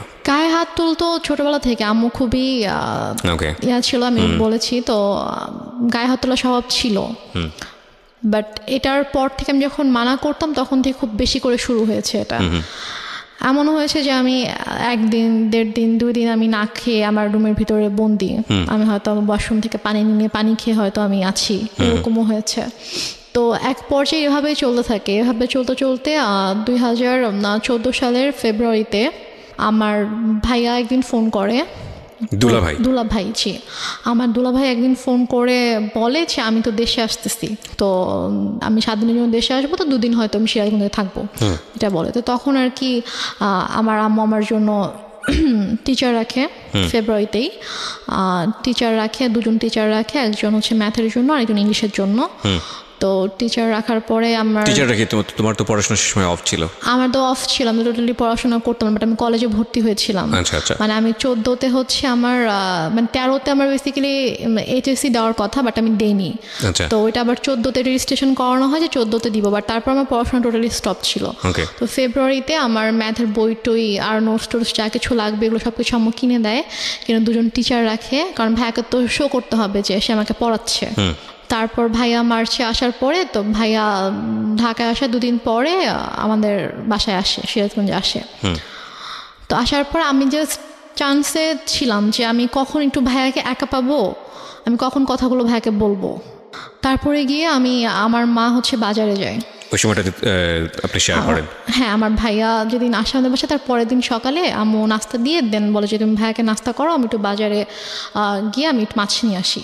তো আম্মু যায়, যাওয়ার পরে এই ফাঁকে আমি ভাইয়াকে সব কিছু বলে দিই, মানে একদম আবু মারা যাওয়া থেকে শুরু করে আমার বিয়ে, ডিভোর্স, তারপরে পরের ঘটনাগুলো সব কিছু ভাইয়াকে বলি যে আমাকে এভাবে অত্যাচার করতো। তারপর আমার মা, ওই যে আমি বললাম 2006 সাল থেকে স্টিল আমি যখন 2014তে বাসা থেকে বের হয়ে আসি তার আগ পর্যন্ত আমার মায়ের যে আপত্তিকর ঘটনাগুলো সেগুলো সব কিছু আমি ভাইয়াকে জানাই। তো ভাইয়া তো শুনে খুবই শকড হয়ে যায় যে তুমি এতদিন কেন জানাও নি। তো আমি বলি যে আমি এরকম সিচুয়েশনে ছিলাম, জানাতে পারিনি। তো ভাইয়া তখন বলে ঠিক আছে, কোনো সমস্যা নেই, আমি ঢাকায় যাচ্ছি, আমি ঢাকা যাওয়ার পরে তুমি জাস্ট চুপ থাকো, তুমি মানে বুঝতে দিও না যে তো আমি জানি, নাহলে তোমাকে মেরে ফেলবে, তোমার ক্ষতি করবে, তুমি জাস্ট বুঝতে দিও না যে আমি সব কিছু তুমি আমাকে বলেছো। ও ভাইয়া আসার আগে আবার আম্মু আমাকে বলে যে যদি কিছু কোনোভাবে জানাস তাহলে কিন্তু তোর খবর আছে, মানে আমাকে হুমকি দেয় যে কিছু জানালে কিন্তু তোর খবর আছে। তো তারপর তো আমি বলি। তো ভাইয়া ঢাকায় যাওয়ার পরে, তো ভাইয়া কয়েকদিন পরে কানাডায় চলে যায়। তো যাওয়ার পরে আপুকে বলে ভাইয়া গিয়ে যে ওর সাথে এরকম করেছে আম্মা। তো আপু টয়লেট করতে পারে না, আপু আম্মুকে ফোন দিয়ে ফেলে, ফোন দিয়ে বলে যে তুমি কেন আমার বোনের সাথে এগুলো করেছো, তোমার কিসের অভাব ছিল, তোমার টাকা লাগবে তুমি বলতা, আরো টাকা লাগবে বলতাম, তোমাকে টাকা দিতাম, তো তুমি কেন আমার বোনকে ধরনের কথা বলেছো কেন? And finally the situation outbursting, going to be outbursted. আমি আসলে ছোট্ট একটা বিরতির পর ফিরে এসে আপনাদেরকে দেখাবো বা শোনাবো ইনফ্যাক্ট যে এই মেয়েটি এখন কোথায় দাঁড়িয়ে আছে বা কি হচ্ছে ওর লাইফে। আমার বোন আম্মুকে ফোন করে যে তুমি কেন এরকম করলে। তো তারপর তো আম্মু বুঝে যায় যে আমি সব কিছু বলে দিয়েছি। তো তখন আম্মু বলে যে না, এগুলো সব মিথ্যা কথা বলেছে, আমি এরকম কিছুই ওর সাথে করিনি, কিছুই করিনি। কেন মিথ্যা বলছে এটা আমি জানি না, তোমার সাথে আমার সম্পর্ক খারাপ করার জন্য এরকম বলছে। তা আপু বলেছে যে আমি জানি, তোমাকে জানি, আমি আমার বোনকেও জানি, সো ঠিক আছে, বাট আমি জাস্ট আজকে তোমাকে আমি বলতেছি যে ফাইন, এটা যদি বলে থাকে আপনার আপু, তাহলে আপনার আপুর এটা করা উচিত ছিল আগে থেকেই, যাতে করে আপনার এই সিচুয়েশনটা ফেস না করতে হয়। সো সেটা সে কেন করেনি? আপু হয়তো বুঝিনি যে আমার সাথে হয়তো এতটা করবে, এরকম খারাপ করবে, যে হ্যাঁ সে হয়তো তার কিছু মানে everybody has their own definition, own logic. আমরা যেতে চাই না, বাট আমাদের মাথায় কোশ্চেন ছিল বলেই করলাম। বাট আপনার লাইফে ঘটেছে এটা, হ্যাঁ ঠিক আছে। তারপরে তো আমার বোন হয়তো চিন্তা করেছে যে মানে আমার সাথে হয়তো এরকম করবে, এটা হয়তো সে চিন্তাও করতে পারেনি। তারপর কি হলো, বাসায় কি হলো? তারপর এটা নিয়ে আপুর ফোনটা রাখার পরে আমাকে আম্মু অনেক ইচ্ছা মতো আমাকে পিটাইছে। তো তুই কেন এরকম করছিস, কেন বলছিস, আমাকে বটিও নিয়ে আসছে আমাকে মারার জন্য। তো তারপর তুই এটা একদম ঠিক করিস নাই, খুব খারাপ করছিস, দেখ এখন আমি তোর সাথে কি করি, এটা বলে। তো বলার পরে আম্মু রুম থেকে চলে যায়। তো আপু ফোন করে, আবার ফোন দিয়ে তখন বলে যে ওর কাছে এখন একটা ফোন দাও, মানে ওর ফোন ওকে দাও, ওকে সিম দাও, ওর কাছে ফোন থাকবে, আমি ওর সাথে যোগাযোগ করব। আর আমি আজকের পর থেকে ওর গায়ে যদি একটা টাচও করা হয় তাহলে তোমার সাথে খুব খারাপ হয়ে যাবে, আমি কিন্তু আর টয়লেট করবো না, আমি কিন্তু আমার যেটাই করা দরকার আমি সেটা করব, তুমি কিন্তু আমার বোনের কোনো ক্ষতি করবা না। ওর পরীক্ষা ওকে ঠিক মতো পড়তে দাও, পড়ে তুমি ওকে পরীক্ষা দিতে দাও, ওর সাথে তুমি আর কোনো ধরনের কোনো খারাপ আচরণ করবা না। ওকে। তো এটা বলার পরও আম্মু থেমে থাকে না, সে আমার সাথে কন্টিনিউয়াসলি তো মিসবিহেভ করতেই থাকে। তো এক পর্যায়ে একদিন সকালবেলা যেটা হয়, আমি ঘুম থেকে উঠে বাইরে গিয়েছি সকাল 9টার দিকে। তো আমি পানি খাওয়ার জন্য আমি ডাইনিংয়ে গিয়েছি। তো আমাদের বাসাটা হচ্ছে ড্রয়িং আর ডাইনিং একসঙ্গে। তো ড্রয়িং রুম দিয়ে আর কি ডাইনিংয়ে ঢুকতে হয় আমার বেডরুম থেকে বের হয়ে। তো আমি গিয়েছি, তো দেখি যে একজন লোক বসে আছে আমার ড্রয়িং রুমে। তো আমি আমাদের ফেস চিনতাম, উনিও আমাদের এলাকারই ছিল, আমার ফেস চিনতাম। তো আমি জাস্ট সালাম দিয়েছি, সালাম দিয়ে আমি ডাইনিংয়ে গিয়েছি, গিয়ে ফ্রিজ থেকে পানি খুলে আমি পানি খাচ্ছি। তো এর মধ্যে দেখি যে ওই লোকটা ডাইনিংয়ে এসেছে। তো আমি বলেছি যে আপনার কিছু মানে লাগবে, আপনি এখানে কেন? তো বলতেছে যে না, সে আমার হঠাৎ করে আমার হাত ধরছে। আচ্ছা ফাইন রেনুমা, আমি পার্টটা স্কিপ করতে চাই, because I know this part. Skip করতে চাই এই কারণে যে আসলে আমার মনে হয় এটা এনাফ। মানে তোমার সম্পর্কটা কেমন ছিল ফ্যামিলিতে এইটুকু বলার, এইটুকু যতটুকু হয়েছে এতক্ষণ ধরে বলা, এটা এনাফ। বাট থাক না, কিছু বিষয়ে আমরা নাই বা রিভিল করি। ওকে, সো স্কিপ করো এটা। তারপরে কি হয়? মা তো নিশ্চয়ই বাসায় ফিরে অনেক বেশি টর্চার করে। ঘটনাটার পরে যেটা হয়, আমি জাস্ট হাতটা ছাড়িয়ে নিয়ে আমি আমার রুমে চলে যাই। চলে যাওয়ার পরে তো মা বাসায় আসার পরে আসলে ওই দিন থেকে আমার প্রতি মানে আরও বেশি শুরু হয়ে যায় আর কি। লাইক আমার পরীক্ষাও কাছে এগিয়ে আসছে, আমার এপ্রিলের 1 তারিখ থেকে পরীক্ষা ছিল। তো এটা হচ্ছে মার্চের লাস্টের দিকে ঘটনা। তো আম্মু যেটা করতো সেটা হচ্ছে যে আমার খাবারের ভিতরে ঘুমের ওষুধ মিশিয়ে রাখতো। মিশিয়ে দিয়ে দেখা যেত যে আমি ঘুমিয়ে থাকতাম, আমি পড়তে পারতাম না। তো মানে এরকম। তারপর হচ্ছে মানে আমাকে ঠিক মতো, হয়তো আমি যদি খাবার না খেতাম, যদি বলতাম যে আমি নিজে কুক করে খাই, তো বলতো যে না, তুমি নিজে কুক করতে পারবে না। আমি না নিতে পারতেছি না এই কারণে মানে একদম টু বি ফ্র্যাঙ্ক বলি, সেটা হচ্ছে এই মা শব্দটা। সো এটা তোমার লাইফে অনেক ভয়ানক রকমের, হয়তো অনেক ট্রমা জাতীয় কোনো কিছু, বাট আমাদের প্রত্যেকের জীবনেই এটা অনেক রেসপেক্টের জায়গাটা থেকে আমরা বরং আর না যাই। আমি বরং কিছু কোশ্চেন করে আজকের অনুষ্ঠানটা ইতির দিকে নিয়ে আসি। I am sorry to say, because আমি তোমার সঙ্গে লম্বা সময় ধরে কথা বলেছি এবং আমি জানি বিষয়গুলো আরও ইন ডিটেলে আনা উচিত। হয়তো অনেক শ্রোতাই আমার এই হঠাৎ করে থামিয়ে দেওয়ার বিষয়টা নিয়ে এসে অনেক বেশি মনক্ষুণ্ণ হবেন, কিন্তু আপনারা যতটুকু বোঝার বুঝে নেবেন। আমার মনে হয় যে এটা আসলে আর বেশি ইন ডিটেলে যাওয়ার দরকার নেই, বরং আমরা ওর সাহসের দিকগুলো আপনাদেরকে একটু দেখাই। সেটা হচ্ছে যে এক পর্যায়ে গিয়ে ফাইনালি তো আপনি সিদ্ধান্ত নিলেন যে না, আপনি আর এই বাসায় থাকবেন না। সেটা কত সালে? সেটা আমার ভাইয়া যখন আমাকে চলে যায়, তখন আমাকে বলে যায় যে তুমি জাস্ট পরীক্ষাটা শেষ করো, আমি এর মধ্যে সব ব্যবস্থা করব, তুমি পরীক্ষাটা শেষ করেই তুমি বের হয়ে যাবা। তোমাকে পরীক্ষাটাও দেওয়াতাম না এখান থেকে, তোমাকে এখনই নিয়ে যেতে পারতাম, কিন্তু তোমার অলরেডি পড়াশোনা 2 বছর গ্যাপ হয়েছে। তুমি যদি এখন আবার পরীক্ষাটা না দাও, তোমার দেখা যাবে আরও 2 বছর তোমার গ্যাপ যাবে। তো আমি চাই না যে তোমার লাইফ থেকে অনেক কিছু নষ্ট হয়েছে, তো আমি চাই না 2 বছর তুমি নষ্ট করো। তো কোনোভাবে তুমি কষ্ট করে এখানে থাকো, দেন পরীক্ষার পরে তোমাকে আমি ঢাকায় পাঠিয়ে দিই। পরীক্ষার পরে কি হলো? তো আমার পরীক্ষা শেষ হলে একদিন হঠাৎ করে আম্মুর সাথে আপুর অনেক ঝগড়া হয়। তো দেন আম্মু বলে যে আমি করব, আমি বাসা থেকে বের হয়ে যাব। আম্মু বলে, তো বল ঠিক আছে তুমি চলে যাও। তো মানে আমাদের প্ল্যানিং ছিল যে আমার পরীক্ষাটা যেদিন শেষ হবে তার পরের দিনে আমি হয়তো আম্মুকে এটা বলবো যে আমি ফুপির বাসায় বেড়াতে যাব, তো ওখান থেকে দেন ঢাকায় চলে আসবো। কারণ আমাকে তো নর্মালি তো বের হতে দিত না কোথাও। তো আম্মু হচ্ছে ফুপির বাসায় যেতে দিবে না, এটা নিয়ে আপুর সাথে আম্মুর ঝগড়া হয়েছিল।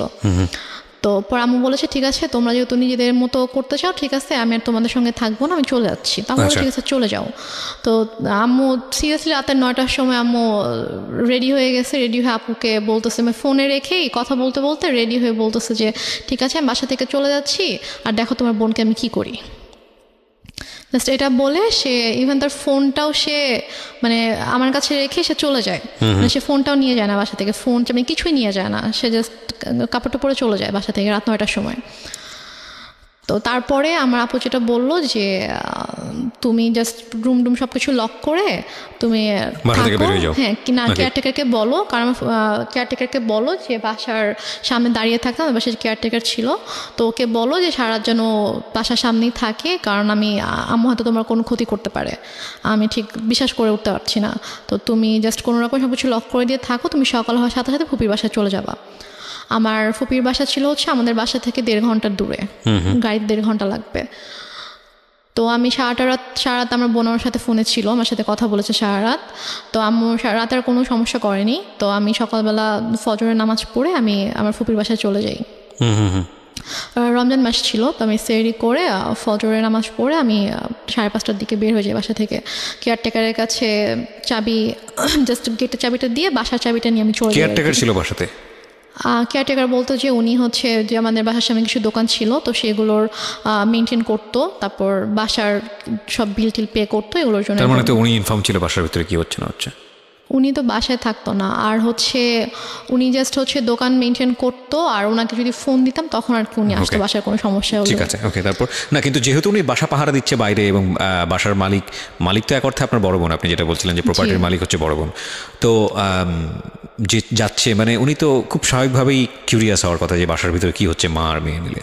ওনার সামনে কখনো আসলে ওইভাবে কোনো সিনক্রেট করে আমি হয়তো আপনাকে বলেছি যে আমার মা আমাদের সাথে একরকম আর বাইরের মানুষের সামনে টোটালি অন্যরকম ছিল। যেমন আমার যখন পরীক্ষা চলছিল তখন আমার মা প্রতিদিন আমাকে নিয়ে যেত, নিয়ে আসতো। সে কিন্তু এই জন্য আমাকে নিয়ে আসতো যাতে আমি কারোর সাথে কথা না বলতে পারি। এখানে একটা বিষয় প্রিয় শ্রোতা, আমি ওর যে গল্পটা, সেই গল্পে আমি অনেক সন্দেহ তৈরি করার জন্য অনেক বেশি কোশ্চেন করেছি, অনেক বেশি ইন্টারাপ্ট করেছি, বাট সরি টু সে আমি যে অ্যান্সারগুলো পেয়েছি সেখানে আসলে সন্দেহটা সেভাবে দানা বাঁধেনি। এবং তার মানে এটা নয় যে ওনার মা যেটা করেছে, উনি যেটা বলেছে সেটা 100% সত্য আপনাকে ধরে নিতে হবে, আমি সেটা আপনাকে বলছিও না। বাট কোশ্চেন করাটা আমার জায়গা থেকে দায়িত্ব ছিল, আমি সেটা করেছি। কি করবেন না করবেন সেটা একান্তই আপনার বিষয়। বলেন তারপর। তো সবার ধারণা ছিল যে বা মা মেয়েকে অনেক ভালোবাসে, এত কেয়ার করে যে পরীক্ষার হলের বাইরে বসে থাকে, আবার মেয়েকে নিয়ে যায় 3 ঘন্টা বসে থেকে আবার নিয়ে আসে। আউটলুকিংটা ডিফারেন্ট ছিল, হ্যাঁ না, কিন্তু আমি ওই জায়গাটায় আসতে চাই যে বাসা থেকে বের হয়ে তারপর আমি বাসা থেকে চলে আসি। আমি বাসা থেকে ভোরবেলা আমার ফুপির কাছে চলে আসি। তো আমি জাস্ট আমার কয়েকটা কাপড় নিয়ে আমি বাসা থেকে চলে আসি। তো চলে আসার পরে আমার ফুপির বাসায় আমি প্রায় 1 মাসের মতো ছিলাম। ফুপি জানতো? হ্যাঁ, আমি গিয়ে সবকিছু বলি। আমি যাওয়ার পরে ফুপি জেনেছে, ফুপি চাচু মানে যার যার জানা সবাই স্প্রেড আউট হয়েছে। আমি বলেছি সবাইকে। তো সবাই তো শুনে খুব অবাক যে তুমি কেন আমাদেরকে এতদিন বলো না, তোমাকে অনেক আগে আমরা ওখান থেকে নিয়ে আসতাম। তাহলে আমার বলার তো কোনো ওয়ে ছিল না। তো তারপর আম্মু 2 দিন পরে বাসায় ব্যাক করে। তো ব্যাক করে দেখতে পাই আমি নাই। সে হয়তো মানে বুঝে উঠতে পারিনি যে আমি বাসায় থাকবো না। সে এসে দেখবে আমি হয়তো বাসায় আছি। তো সে যখন দেখে আমি বাসা নেই, সে তখন ফোন করে আমাকে। তো ফোন করে বলে যে তুমি কোথায়? আমি বলি যে আমি ফুপির বাসায়। তো বলে যে বাসায় আসো, চাবি নেই, আমি তো ঢুকতে পারতেছি না। আমি বলছি আমি বাসায় যাবো না।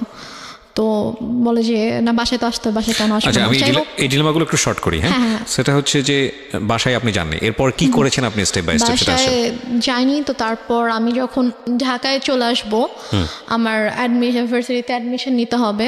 তো আমার তো ওখানে আমার এসএসসির যে পেপারস, তারপর হচ্ছে কিছু সার্টিফিকেটস, এগুলো তো আমার লাগবে। তো এগুলো তো সবকিছু বাসায় আমি রেখে এসেছি, আমি তো কিছুই নিয়ে আসিনি বাসা থেকে। তো আমি যখন যেতে চাই, তো আমার ফুপি আম্মুর সাথে কথা বলে যে ওর তো কিছু পেপারস লাগবে, তো বাসায় যাবে, গিয়ে ওর যা যা লাগবে নিয়েও চলে আসবে। পরে বলে যে না, ও তো বাসায় ঢুকতে পারবে না, ওকে বাসায় আসতে দিব না। তো এক পর্যায়ে এবং আম্মু নানা সময় নানাভাবে আর কি আমাকে ফোন দিয়ে, ফুপিকে ফোন দিয়ে, চাচুকে ফোন দিয়ে সবাইকে থ্রেট করতো যে আপনার আমার মেয়েকে নিয়ে আমার সম্পর্কে ব্রেন ওয়াশ দিচ্ছেন, এই জন্য ওরকম করতেছে, আমি আপনাদের নামে কেস করবো যে আমার বাচ্চাকে কিডন্যাপ করে রাখছেন আপনারা। তো এগুলো নিয়ে আসলে আমার ফ্যামিলি সবাই খুব ভয়ে ছিল, যে কারণ তারা এটা বলতো যে ও যে কোনো কিছুই করতে পারে, যে তার নিজের মেয়ের সাথে এরকম করতে পারে, সে আমাদের ক্ষতি করতে তার বাঁধবে না। তো সবাই মিলে আমার আপুর সাথে ডিসকাস করে দেন ডিসিশন হলো যে আমি মানে তার নামে একটা জিডি করবো। আচ্ছা, তার নামে একটা জিডি করে রাখবো যে সে আমার সাথে এরকম বিহেভ করেছে এবং সে ইন ফিউচারে আমার এবং আমার ফ্যামিলির ক্ষতি করতে পারে। তো এরকম একটা কিছু জানিয়ে আমি জিডি করবো। তো তারপর ফুপির বাসা থেকে আমি আমার ফুপা, আমার বড় ভাই, আমার একটা চাচা সহ আমি আমাদের শহরে আসি। পুলিশ জিডি নিয়েছে? জি, পুলিশ মার এগেইনস্টে মেয়ে জিডি করছে। জি, নিয়েছে। তো ওখানকার গিয়ে যখন আমি ফার্স্টে বলি, তো ওখানকার অফিসাররা পরে বলে যে ঠিক আছে আপনি ওসির সঙ্গে কথা বলেন। তো আমরা ওসির কাছে যাই। তো ওসির কাছে যাওয়ার পর ওনাকে যখন আমি ডিটেল সব ঘটনা খুলে বললাম, তখন উনি বললো যে এটা খুবই সেন্সিটিভ একটা ব্যাপার। তো ঠিক আছে, আমি জিডি করে দিচ্ছি, সমস্যা নেই। তারপর আপনি বাসায় ঢুকতে পারলেন? তারপর আমি বাসায় গেলাম, জিডি করে আমি বাসায় গেলাম, তারপর ঢুকতে দিচ্ছিল না, তারপর ওসি ফোন করে দেওয়াতে তারপর আর কি ঢুকতে দিয়েছে আমাকে। তো জিডিতে কি বিষয় মেনশন ছিল? জিডিতে মেনশন ছিল হচ্ছে যে উনি বললো যে জিডিতে তো যেসব বিষয় ঘটেছে এগুলো তো আসলে ডিটেলে লেখাটা পসিবল না এত কিছু, তো তুমি এভাবে একটা লেখো যে তুমি নিজের ইচ্ছায় তোমার ফুপির কাছে ছিলে এতদিন, তারা তোমাকে কিডন্যাপ করেনি এবং তুমি এখন পড়াশোনার জন্য তুমি সিরাজগঞ্জ থেকে ঢাকায় শিফট করছো এবং এখানে তোমার বোন তোমাকে টেক কেয়ার করবে, তোমার বোনের দায়িত্বে তুমি যাচ্ছ এবং তোমার ফুপু চাচা কারো কোনো দোষ নেই, তারা তোমার কিডন্যাপ করে তুমি নিজের তার কাছে এসেছিলে। আচ্ছা। এবং ইন ফিউচারে যদি তোমার কোনো ক্ষতি হয় তার জন্য তোমার মা দায়ী থাকবে। মা কেন দায়ী থাকবে? মানে সে আমার কোনো ক্ষতি করবে আর কি। জিডিতে এরকম টাচ দেওয়া ছিল যে মা আমার সঙ্গে ধরনের আচরণ করছে? হ্যাঁ, আচরণ করে, সে আমাকে শারীরিকভাবে মানসিকভাবে অনেকভাবে নির্যাতন করেছে, গায়ে হাত তুলছে, যৌন নির্যাতন করছে। জি এগুলো ছিল, এগুলো জিডিতে ছিল? জি এগুলো ছিল। ওকে। তো তারপর আমি বাসায় যাই, বাসায় গিয়ে কিছু সার্টিফিকেট আমার প্রয়োজনীয় যা যা জিনিসপত্র ছিল আমি এগুলো নিয়ে দেন ফুপির বাসায় চলে আসি। তার কয়েকদিন পরে আমি ঢাকায় চলে আসি এবং ঢাকায় চলে আসার পরে আমার রেজাল্ট দেয়। তো আমি আসলে আমার রেজাল্টের দিন আমি বিশ্বাসই করতে পারছিলাম না, আমার খুব ভয় করছিল যে আমি হয়তো ফেল করব। ঢাকায় আসেন কত সালে? আমি ঢাকায় আসি 2014 সালের আগস্ট মাসে। এই প্রায় 5 বছর জি। আপনি বাড়ি যাননি? আমি যাইনি বাড়িতে। মার সঙ্গে কোনো যোগাযোগ নেই? কোনো যোগাযোগ নেই। ফোনে একবার হাই হ্যালো হয়নি? ফোনে 2বার কথা হয়েছে। এই 5 বছরে মাত্র 2বার? হ্যাঁ, আমি ফোন দিয়েছিলাম, একবার আম্মু ফোন দিয়েছিল, আমার নাম্বার আমি চেঞ্জ করে ফেলেছিলাম ঢাকা আসার পর আমার নাম্বার, তো সামহাও পেয়ে যায়, তো পেয়ে আমাকে ফোন করে, দেন আমি কথা বলি না, আমি ফোন রেখে দিই, দেন আমি নিজে কল দিয়েছিলাম, কারণ মানে আমার না খারাপ লাগতো, মানে যত কিছুই করুক তারপরও দেখা যায় যে মানে কেউ যদি বাচ্চা যদি অসুস্থ হয় অথবা অনেক খারাপ কোনো সময় কাটায় অথবা অনেক খুশির কোনো সময় কাটায়, তখন কিন্তু স্বাভাবিকভাবেই মা বাবা ভাই বোন আপনজনদের কথা মনে পড়ে। তো আমি যখন ঢাকায় আসার পরে যখন আমি সিক হতাম তখন হোস্টেলে থাকতাম একা একা, তো আমি খুব লোনলি ফিল করতাম এবং যখন খুব বেশি অসুস্থ হতাম তখন আমার খুব ইচ্ছা করতো যে অন্যদের মাকে দেখতাম যে আমার মা কেন অন্যদের মতো না, অন্য মায়েরা তো এত ভালো, তার বাচ্চাদেরকে এত কেয়ার করে, বাচ্চাদেরকে আগলে রাখে, এবং একটা মায়ের কাছে তো বাচ্চা সবচেয়ে সেফ থাকা উচিত, যেটা আমি ছিলাম না। তো আমার সাথেই কেন এরকম হতো, আমি নামাজ পড়ে আল্লাহর কাছে কান্না করতাম যে আল্লাহ আমার সাথেই কেন এরকম হলো, আমার মা কেন এরকম, অন্যদের মা তো এত ভালো। তো আমি একদম ইমোশনাল হয়ে আমি আমার মাকে ফোন দিয়েছিলাম, গত বছর অক্টোবর মাসে ফোন দিয়েছিলাম আম্মুকে। তো সে প্রথম 1 মিনিট আমার সাথে ভালো করে কথা বলেছে, ভালো করে বলতে চাই, জিজ্ঞেস করলাম যে কেমন আছো, ভালো আছি, তুমি কেমন আছো, আমি বলছি ভালো আছি। তো তারপরে বলতেছে যে তুমি কেন এভাবে আমাকে সবার সামনে খারাপ বানিয়ে তুমি বাসা থেকে চলে গিয়েছো। তো আমি বলেছি যে আমি কেন এসেছি তুমি জানো না, তুমি আমার সাথে যা করেছো তারপর আমি কীভাবে তোমার সঙ্গে থাকতাম। আমাকে বলছে তোমার সাথে আমি কী করেছি, তুমি আমার সাথে কী করেছো জানো না, বলেছে না আমি তোমার সাথে কিছুই করিনি। পরে বলছে যে বলো আমি তোমার সাথে কী করেছি। তখন আমি বলছি তুমি আমার সাথে আমাকে মারধর করেছো, আমাকে আমার সংসারটা নষ্ট করেছো, আমাকে আমার ভালোবাসা মানুষের থেকে তুমি দূর করেছো, তার সামনে আমাকে খারাপ বানিয়েছো, আমার সাথে তুমি অনেক কিছুই তো করেছো, তো তুমি এগুলো কিছুই করোনি, তুমি কীভাবে বলতেছো যে তুমি কী করছো তুমি জানো না। বলতেছে যে আমি তোমার সাথে এরকম কিছুই করিনি, তুমি তো নিজেই ডিভোর্স দিচ্ছ, তোমার ডিভোর্সের জন্য তো আমি দায়ী ছিলাম না, তো তুমি কেন এখন আমাকে মিথ্যা ব্লেম করতেছো, আর তোমাকে আমি কবে মারছি, তোমাকে তো আমি মারি নাই। মানে সে আমার সাথে যা যা করেছে তার সব কিছুই সে এখন অস্বীকার করে আমার কাছে। আমার আপুর সাথে মাঝে মাঝে তার কথা হয়, তখন সে আমার আপুকেও বলে যে না আমি ওর সাথে কিছুই করিনি। আপনার বড় আপুর সঙ্গে তো সেরকম কোনো কিছু করেনি আপনার দেখা মতে? বড় আপুর সংসারে অনেক ঝামেলা সৃষ্টি করার চেষ্টা করেছে, সেটা হচ্ছে বড় আপু শ্বশুর বাড়িতে ফোন দিয়ে আপুর হাজব্যান্ডকে ফোন দিয়ে আপুর সম্পর্কে অনেক উল্টাপাল্টা কথা বলেছে। ঠিক আছে, নাই বা গেলাম, আমি শুধু মানে খুব এমন একটা জায়গায় গল্পটা দাঁড়িয়ে গেল, এখানে কথা বলাটা খুব মুশকিল। তবে প্রিয় শ্রোতা, আমরা একটা প্লিজেন্ট একটা অ্যাটমসফিয়ার ক্রিয়েট করতে চাই, মানে যেটা সবার জন্যই সহনীয়। এতক্ষণ যারা গল্পটা শুনেছেন তারা মনে হতে পারে যে না আমরা আইএমএ জাহিলিয়ার যুগে বসবাস করছি। সামহাও কখনো কখনো এমন কোনো ঘটনার মুখোমুখি আমাদেরকে দাঁড় করিয়ে দেয় সিচুয়েশন, আসলে কখনো কখনো আমরা বলতে বাধ্যই হই হয়তো বা আসলে ওরকম যুগেই বসবাস করছি। বাট না, আমাদেরকে সেভাবে ভাবলে হবে না, এর মধ্য দিয়েই পজিটিভ কিছু ভাবতে হবে। আমি আপনাকেও অ্যাকিউজ করছি না, আপনার মাকেও অ্যাকিউজ করছি না, এটা আমার দায়িত্ব না এবং আমাদের শোর জায়গা থেকে সেটা যায়ও না। আমি বরং সিচুয়েশন দেখতে চাই। আপনার মা একটা সিচুয়েশনের অ্যাক্টর, আপনি একটা সিচুয়েশনের অ্যাক্টর। মনোজগতের বা মনোবিজ্ঞানীদের ভাষায় কোনো মানুষ আসলে খারাপ না, যদি কোনো মানুষ খারাপ কোনো অ্যাক্ট করে তো সেটা তার সাময়িক মানসিক প্রবলেম, এবং সেটাকে ঠিক করা হচ্ছে মনোবিজ্ঞানের দায়িত্ব, ধরে নেওয়া হয় এরকম। আমরা সেই জায়গাটা থেকেই হয়তো আপনার মাকে দেখতে চাই যে আপনার বাবার অ্যাক্সিডেন্ট হওয়ার পরে সে কোনো বড় রকমের ডিজাস্টারের মেন্টাল ফেজের মধ্যে গেছে, যেটা হয়তো আপনি জানেন না। কিংবা আমরা দেখতে চাই এইভাবে যে বয়সে আপনার বাবার সঙ্গে বিয়ে হয়েছিল সেই বয়সে সেই বিয়ে হওয়া বা তার আগের অতীত হয়তো বা এমন কোনো বিটার এক্সপিরিয়েন্স তার জীবনে আছে যেটা হয়তো তার সন্তানকে কীভাবে ট্রিট করা উচিত, যদি আপনার কথা সত্য মনে করি, সেই জায়গাটাই হয়তো বা তার কোনো বড় ধরনের লজিক ছিল যেটা বা বড় কোনো ধাক্কা ছিল যে কারণে হয়তো তার সন্তানের প্রতি সে প্রপার ট্রিটমেন্টটা দিতে পারেনি। দেখতে চাই এমনভাবে যে অনেক মানুষ সুস্থ থাকার পরেও ভেতরে ভেতরে ভয়ঙ্কর রকমের অসুস্থ থাকে। হয়তো আপনার কথা যদি সত্যি মনে করে নিই তাহলে আপনার মা প্রপারলি ভালো একজন মা, কিন্তু ভেতরে ভেতরে হয়তো কোনো একটা জায়গায় অনেক রকম ভয়ানকভাবে অসুস্থ একজন মানুষ। তো এত কিছুর পরে আমি জানি আপনার সেই যত কিছুই হোক না কেন, যেটাই হোক না কেন, সে যেহেতু আপনাকে গর্ভে ধরেছে, আপনি তার শরীরে রক্ত মাংস খেয়ে বড় হয়েছেন, দুনিয়াতে এসছেন, এবং তার মাধ্যমে আল্লাহ আপনাকে পৃথিবীতে নিয়ে এসছে। সুতরাং যত কিছুই করুক না কেন সে আপনার মা, এটা অস্বীকার করার কোনো সুযোগ নাই, এটা আমরা অস্বীকার করি না। হ্যাঁ, এবং ওখান থেকে স্কেপ করারও কোনো সুযোগ নাই। সে কোনোদিন আপনার রাইভালরিস হবে না, সে কোনোদিন আপনার এনিমি হবে না, সে কখনোই সে যদি আপনাকে মেরেও ফেলে তাও আপনি প্রতিশোধ নিতে পারবেন না। বিষয়টা এরকমই, আমাদের সৃষ্টিগত জায়গা থেকেও এরকম, আমাদের সামাজিকতা, পরিবার, সমস্ত কিছু জায়গা থেকেই এরকম। এই যে বললাম একটু আগে চিনি খাওয়ার ঘটনাটা, বাবা যেরকম দাঁড় হয়ে বলছে যে আমি সুইসাইড করবো, আমার ছেলেকে ফিরিয়ে দাও, হ্যাঁ, আপনার ক্ষেত্রেও বিষয়টা এরকমই, আপনার মা এরকমই। আমরা ঘটনাটাকে আমি বারবার বলেছি, আজকে মা সন্তানের জায়গা থেকে আমরা মুখোমুখি জায়গায় দেখব না এই কারণে আমাদের জীবন এটা এতই বেশি নাটকীয় যে সিনেমাতে এসব ঘটনা ঘটে না, নাটকে এসব ঘটনা ঘটে না, যেটা আমাদের জীবনে ঘটে।